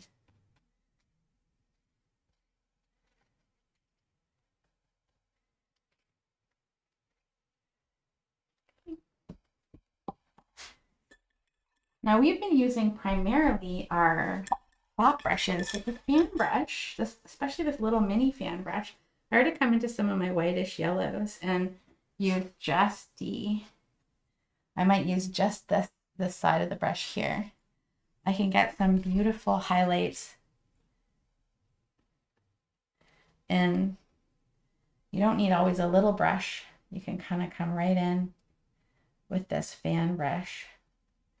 And again, I'm letting the paint run out so that I'm kind of slowly dragging down that highlight.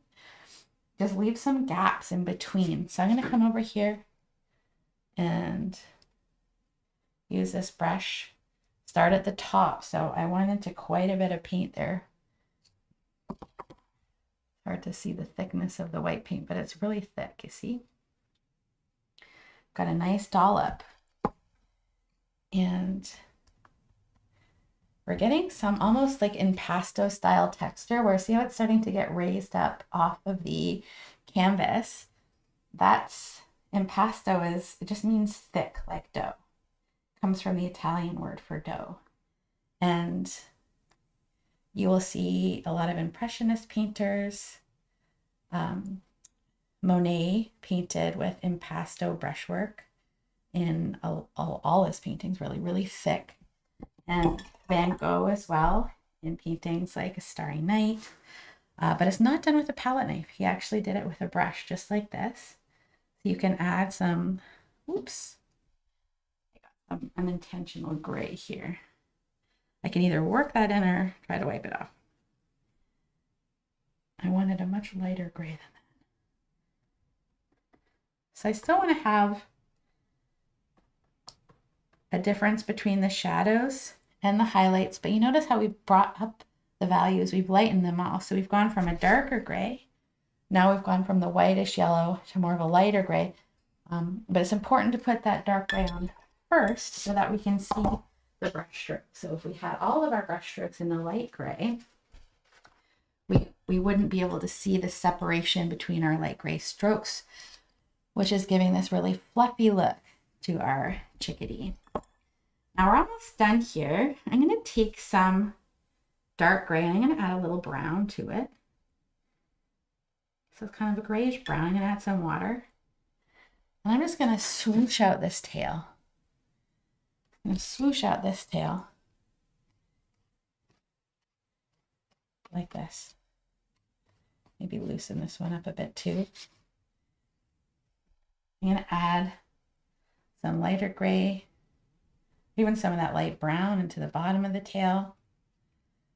Okay, just keep your marks loosey-goosey for me.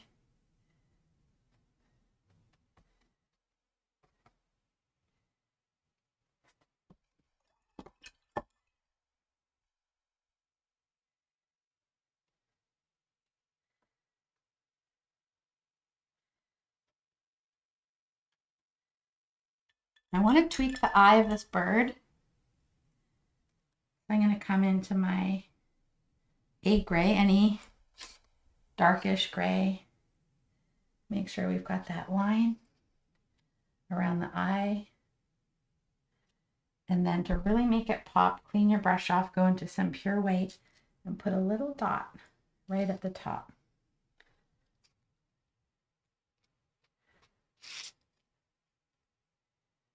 Okay, now I don't want to overwork these guys. I'm going to put a little light gray right over top of the black of the leg, highlighting those little feet. Oops, that's a little bit light.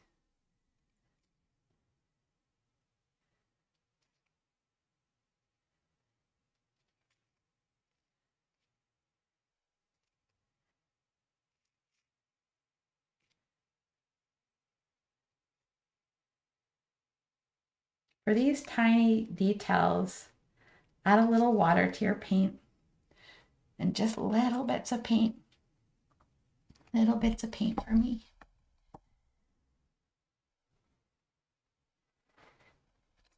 It's really easy to overload with too much paint for these tiny details.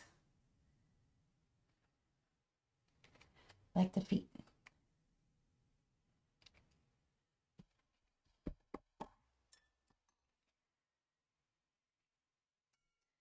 Now we can always come back to our birds and add more final highlights. But for now, let's leave them be. And as we're letting them dry, I think my birds are even bigger today than they were in this one here. I like painting the same thing multiple times and kind of seeing, you know, what it looks like with more blossoms or less blossoms or bigger birds or little birds. Now I want to get into those cherry blossoms, and a lot of them are just buds. I only have really 9 or 10 kind of main blooms. The rest of them are just tiny little taps with a brush. I only have a few big blooms, but I think it's really important, at least for the way I learn. I like to understand the structure of something before I can attempt to paint it loosely. And that's what we're doing today with these open brush strokes, with these leaves represented by just washy splashes. We're not making it like a graphic illustration where we're painting every single detail. We're not painting hyperrealism. We're kind of in between, you know, realism and abstraction here, where we're creating just a few painterly marks to really represent those cherry blossoms. And before we can get painterly, like I said, I think it's really helpful to understand those forms. So I'm going to show you how to draw the cherry blossoms in just a few simple steps.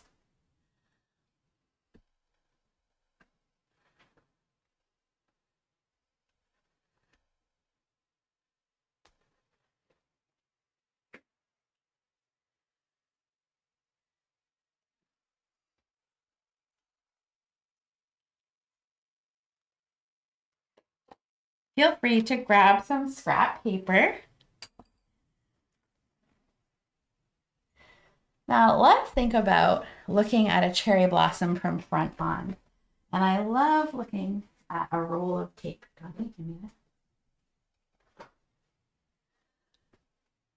If we're looking at a cherry blossom from front on, it's going to look kind of like a circle. As the cherry blossom is seen from the side, it starts to turn into a shape like an ellipse. So if we were to trace this, see how it's kind of more of an oval. And as it turns even more, we could see more of the petals on this side, and the center eventually disappears and it becomes even more of a skinnier oval or an ellipse shape. So let me show you how that works with our 5-petal cherry blossoms.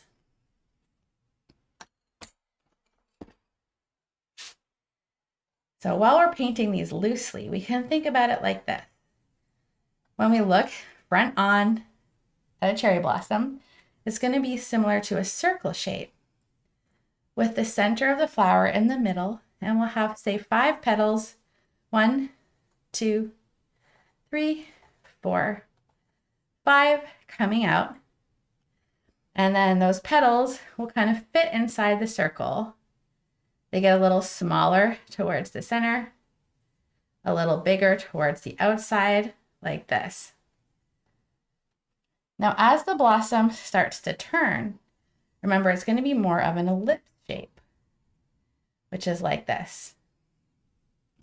Now the center is still here, and we still have 5 petals, like this, but now see how it fits more into an oval, like this.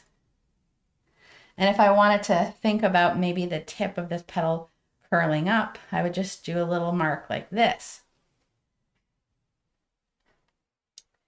What if the blossom is really turned?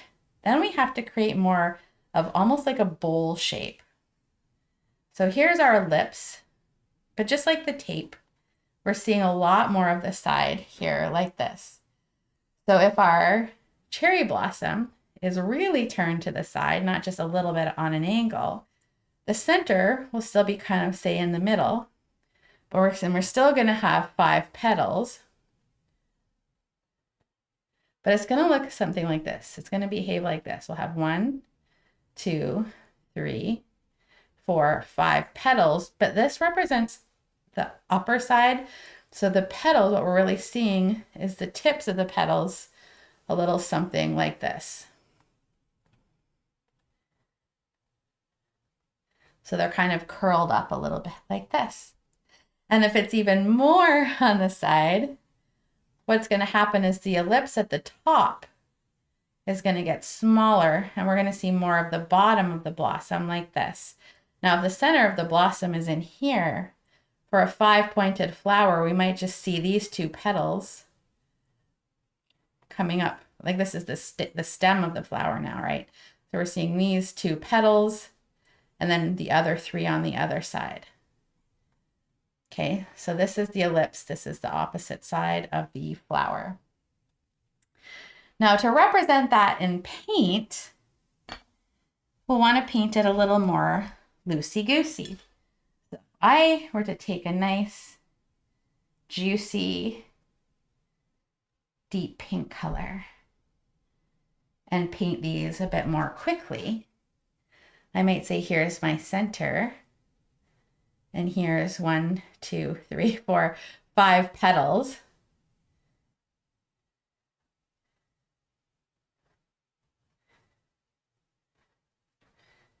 So here's this shape represented loosely in paint.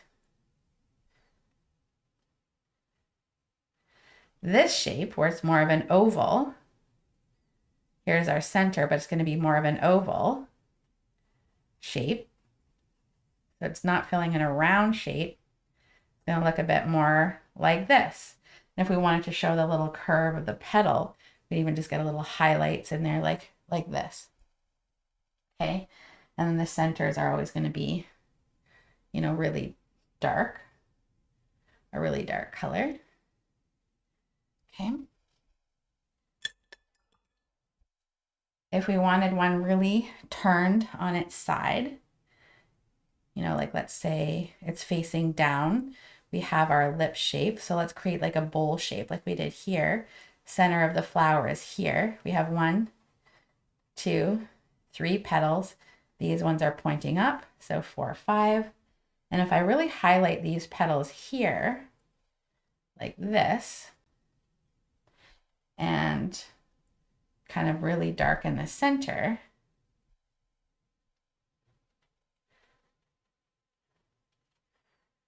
then I have a downward facing blossom. And one of my favorite fast ways to show a petal that's kind of turned on its side like this is just to do kind of like this shape here as almost like a V shape. And then the other petals kind of coming out. So this is kind of like that one, but represented really loosely. And then we can kind of highlight these little petals.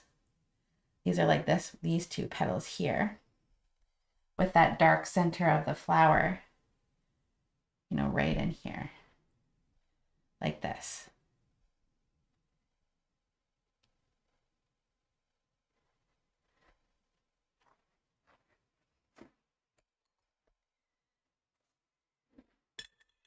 So let's mix a super bright, juicy red color for these blossoms. I like using a warmer red, and the red color I used was a mix of the cadmium red and the magenta. I added a bit of fluorescent pink into mine to make it really, really bright.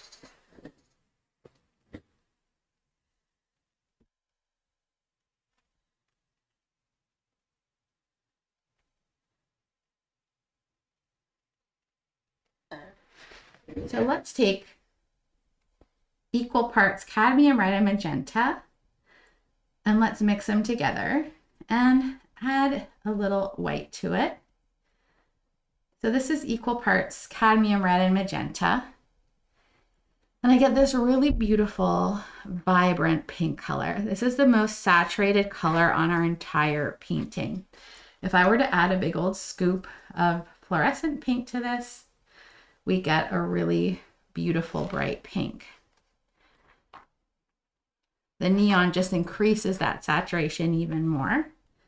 And if you add a bit of white to this, we can get some subtle variations of the value of the color. So a little bit of a dark, medium, and light version of our pink.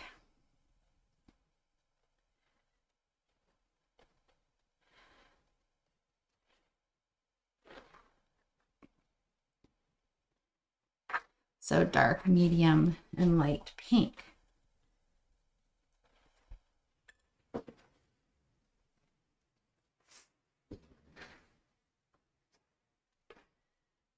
It looks like I've wiped.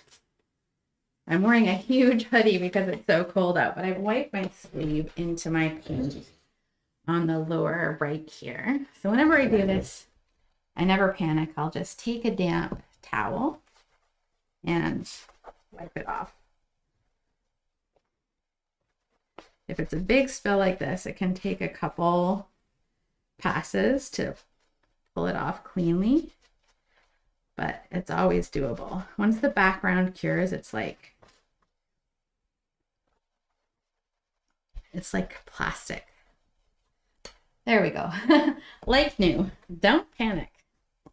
You can kind of fix anything in an acrylic painting. All right, so I'm going to come in with some of these blossom shapes. And you can use a flat brush or you can use your angled shader. I'm going to use my flat brush.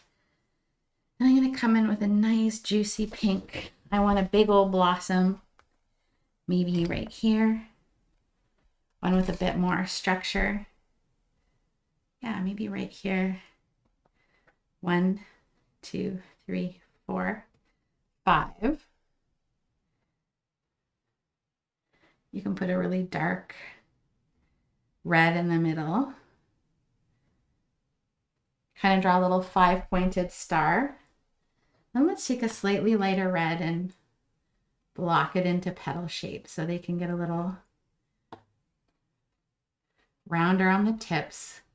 So if you start with a darker pink star and then just kind of connect in between like this.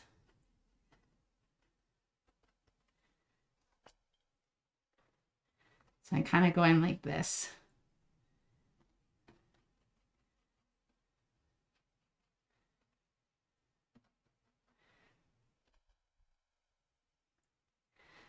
Adding a bit more of that dark red, that mix of cadmium red and magenta with no white in it in the middle.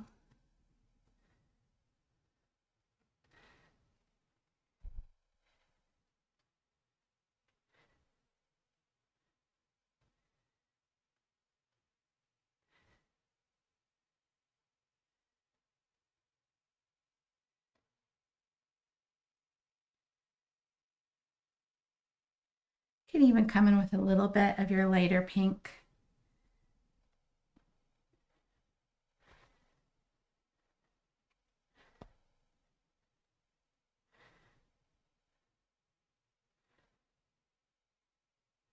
At the tips, I love using some neon pink with some white in it.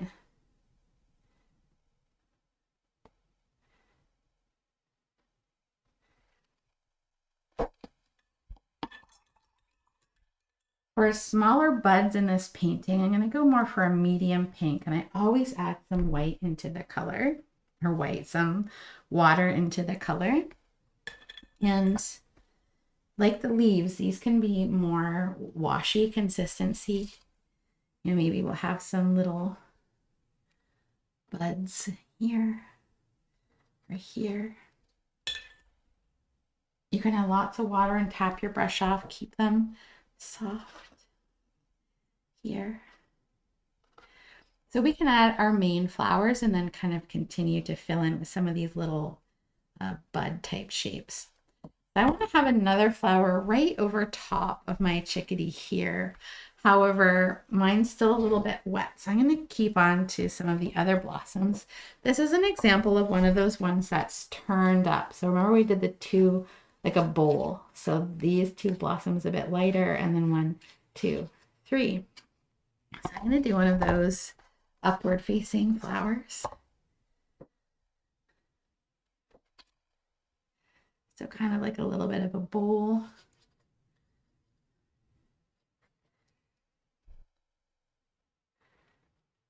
Or like 2 little petals there. And then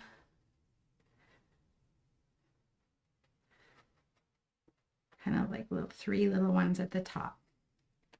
Like this. I'm going to put that darker color in the middle right here.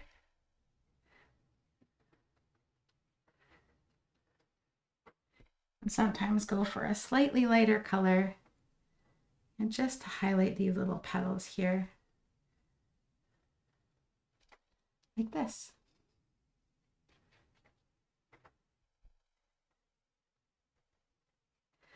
I want to have another one right here.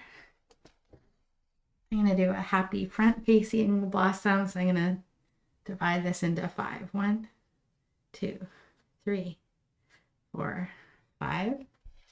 And then take a slightly lighter pink and I'm just going to fill in some petals kind of in between.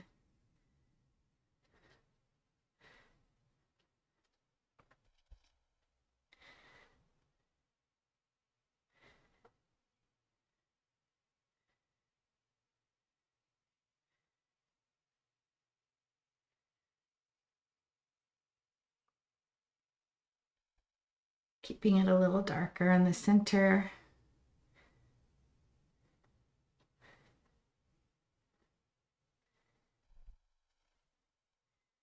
Can always add a little lighter pink on some of the tips. Just make whatever pink you use for your highlight pink. It's helpful to keep it a little bit darker than your background color so that they pop and stay clear.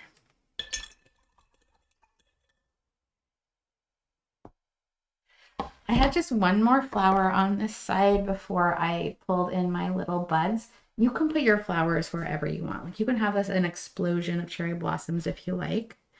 Okay, you don't have to follow every step I do here. For anyone really curious about where I put my blossoms, I will continue to show you how I did mine, but you know, go rogue. You don't have to stick with everything I do here. Our birds will be different, our wreaths will be different, so you might be like, no way, I gotta put my blossoms a little bigger one here, wherever you need to. The goal of your painting is to make it look good to you. So I'm gonna put another one here.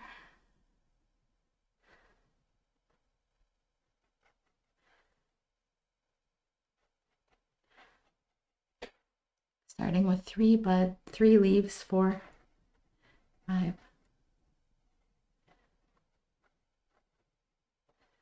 It's kind of more of an oval shape, which makes it look like it's laying a bit more flat, doesn't it?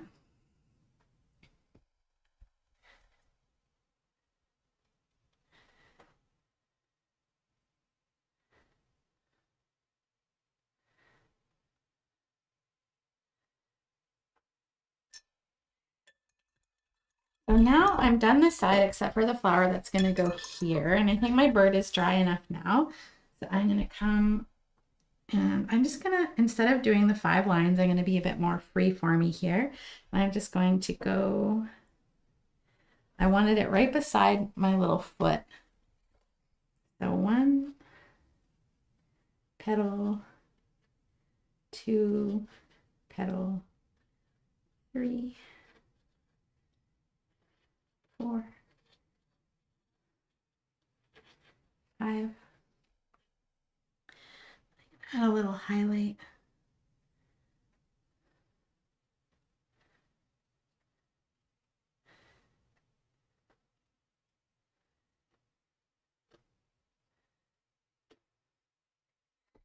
And darken the center. I just wipe my brush off in between. And sometimes when I darken the center, I'll just kind of pull, like tap it out a little bit. There's these things called the stamen in the middle of the flower, which is where the pollen sits for the pollinators. Okay. I'm going to use some of that watery paint and a medium, slightly lighter value. And I'm going to start just filling this in with some little buds or even some tiny, tiny flowers, just anywhere I want a few bits of pink. Some little buds.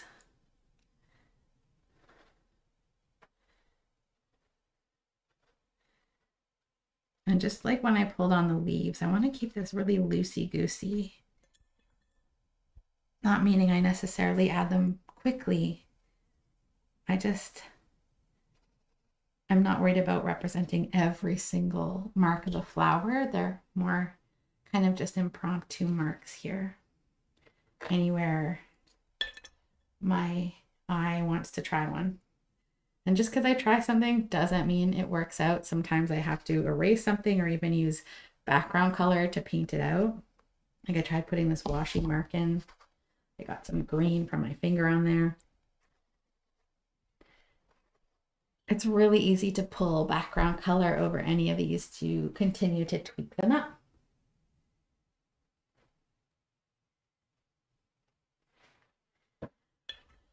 So I have a few more bigger blossoms on the other side as well. 1, 2, and then a cluster of kind of 3 smaller flowers here.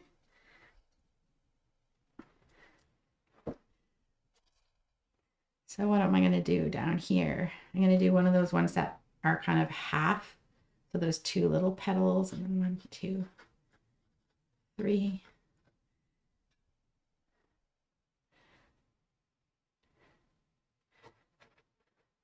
Maybe a tiny little blossom.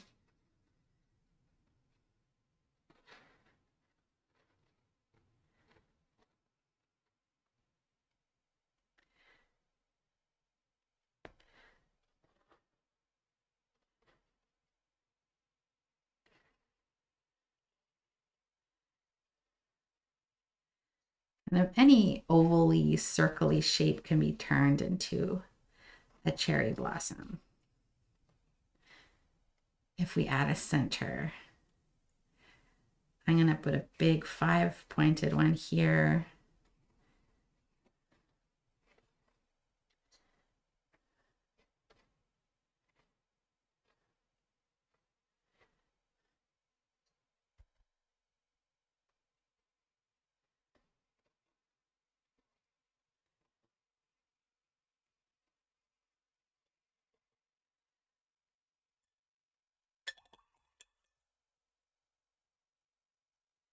And then maybe just some more little buds.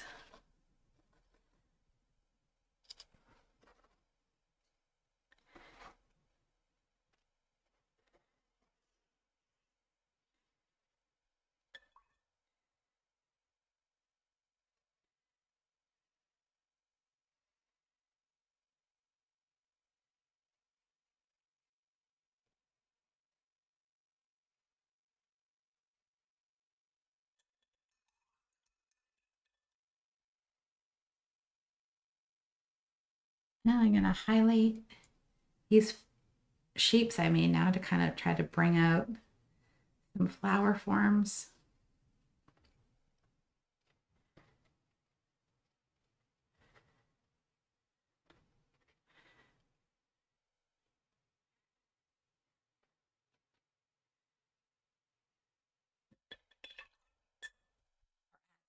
Darkness into some center. So this is just a shape. If I put a center here, I can turn these into little flowers.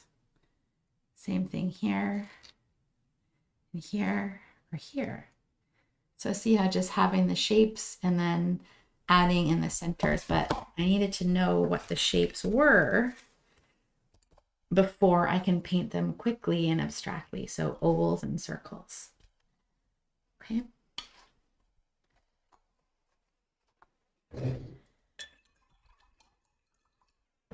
You can add more leaves at this point, kind of coming in and around your trees. Sometimes I'll even add a little yellow to some of my green. And I might connect some of these now. I'm going to go for a wash colored paint and like squiggle in a few extra leaves in and around the little flowers and buds that are here now. So now that I know where everything is, I can continue tweaking the composition.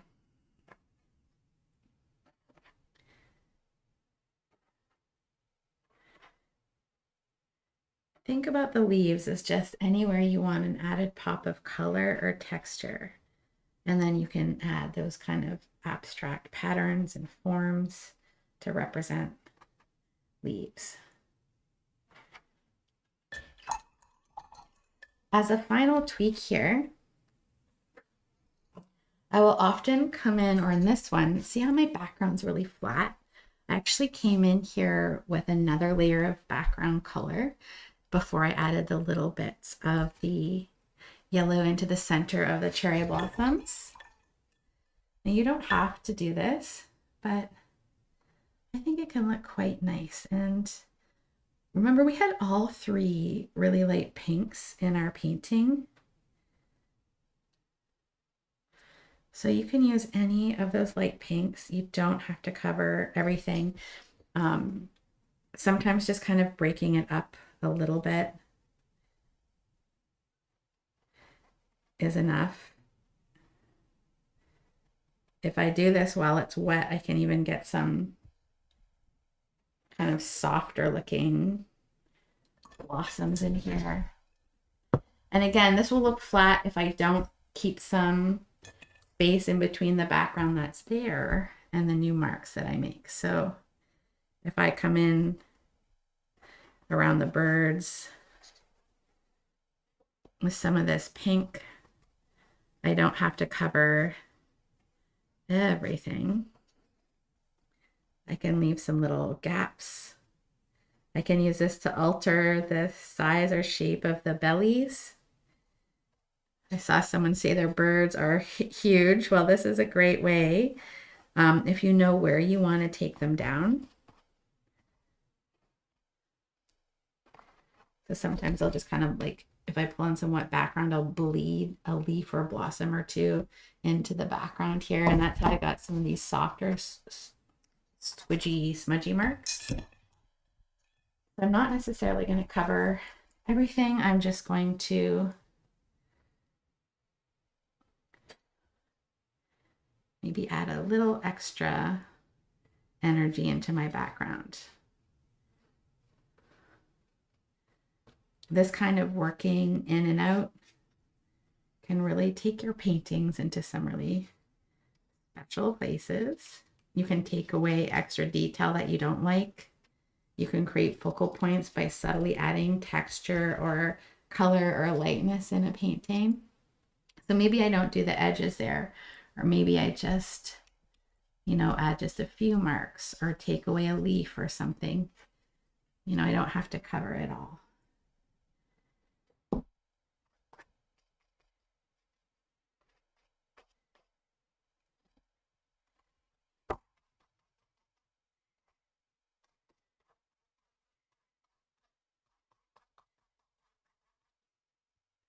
Add a bit more magenta to my light color. And again, I'm not covering everything. I'm just using the same color families. And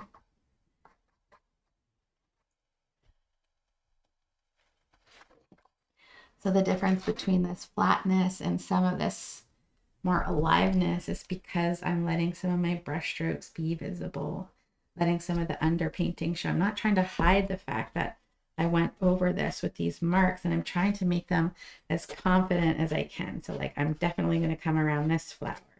I'm definitely going to come around this with some big, bold brush strokes.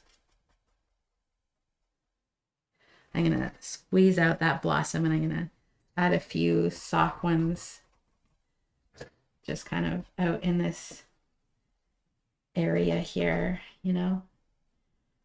have fun with this. The minute we put some wet paint on in kind of a similar color, again, we've got that opportunity for some wet and wet blending in these final tweaky deakies. So my brush work was really big and bold, and I think it creates a really nice energy in this painting.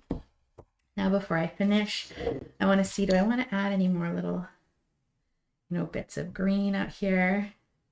I don't really do that with this one, but I'm feeling like I should today, so I am. Wanted a bit more, a lot of it felt kind of crowded up here, so I wanted just a little bit more energy there with my brushwork is what I mean when I say energy. I mean visual energy represented as pattern. And as a final tweak, perhaps coming into those birds with a little bit more of the whites, but again, we don't want to cover the whole thing. Maybe just right here.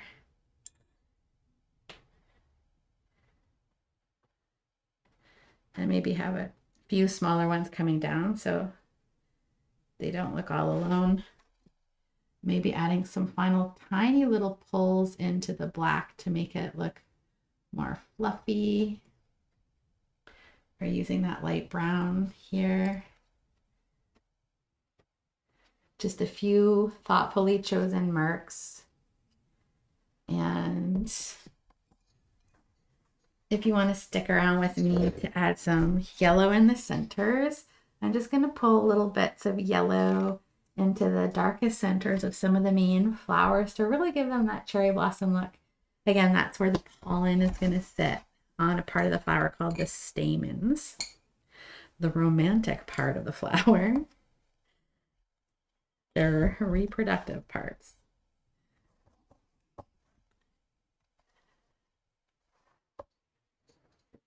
I'm going to give this a blast, and then we'll pull the final pieces into our cherry blossoms. After I correct this part where my sweater dragged in yet again. There we go. I should probably switch sweaters, but it's just, you have the most comfortable sweater in your closet. A lot of my good clothes end up as painting clothes, just because I paint more than I think I do anything else in this life. All right, let's give this a blast.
So for this part of the painting, we're going to want to grab one of our little detail brushes, like a number 1 round or a 0 round, like this one here. I'm going to take my 0 round because it has a nice intact tip. And I'm just going to go right into some plain cadmium yellow, maybe the tiniest pinch of white, okay? But we do want this to be a fairly dark, saturated color. So if you do add white, just a tiny, tiny pinch. You can add a little water to help your color flow. Remember, I'm unintentionally using heavy body paint today because we are stuck inside due to snow. So I normally wouldn't add quite as much water into my white if I was using the basics paints. So in the center, You can do some little dots for the front facing ones. Like this. A little touch. For these ones, they're actually kind of little like lines, so they're going to kind of shoot up a little more. Some little dots. This will help give our flowers a little bit more form. Even in these little really abstract ones, I dot a little bit in. Painting flowers gets me so excited for spring. Where I live in Cape Breton, we have really long, sometimes harsh winters. And I'm getting really excited for warm air, gentle breezes, bird song. When you're finished adding the centers to your flowers, please take as much time as you want. Mine are just really loosely represented as dots like this. And when you're finished, sit back, relax, and roll your shoulders because you just finished painting these cherry blossom Tweethearts. Now I will be back next weekend for some more painting. We have 2 regular classes, Valentine's Day themed. I'm not going to let you know what they are. I'm going to drop them as a surprise early next week.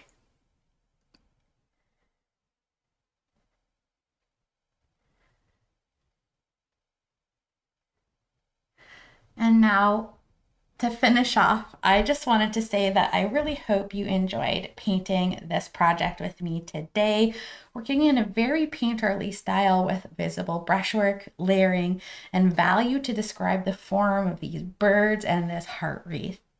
This kind of painting is a really great way to practice building structure while keeping your marks painterly and relaxed. Painting the chickadees from 2 slightly different angles really gives you a chance to explore the proportion and shape of these birds, again, from different angles, while the cherry blossoms really offer space to explore simplified florals and composition. Keeping our background nice and minimal like this helps the birds and the wreath really stay in sharp focus. If you're watching this class during the free preview period, you've got all week to come back and enjoy it. However, if you'd like to keep this class for longer, you can do what's called Tip to Own, and that gives you lifetime access to individual classes for just a few bucks.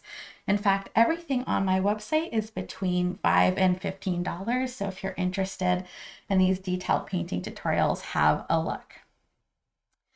We have another option called our Kick Academy, and it offers unlimited access to over 640 different detailed step-by-step tutorials. I cover as broad of a range of styles as I can: landscapes, palette knife painting, animals, and even within categories. I'm not just showing you one style of painting, I'm bringing you a different style of painting every single weekend. Things like glaze painting, working from a black canvas, traditional style landscapes, traditional style still lifes, abstract style still lifes, and more. And now, if you are one of our Kick Academy members, don't forget that this class is now part of your library and ready for you to revisit anytime along with the other classes and challenges in the Academy. Now, when you're finished, I would absolutely love for you to share your painting. You can upload your finished work over on our website. Even if you're not a Kick Academy member, you have your own gallery option on my website with your free account. You can watch free classes there, and you can upload your paintings that you finish with us to track your progress. You can also share your paintings in our lovely Facebook sharing community. It's full of wonderful painters, and you can take a peek at what other people have created from this same design. It is always a joy to see how you interpret birds and blossoms in your own way. Well, that's it for me. If it's very chilly where you're living too, I hope you snuggle up. Have a great week ahead. And if you're interested in more painting, I will be back next weekend. That's it for me. Take care. Bye.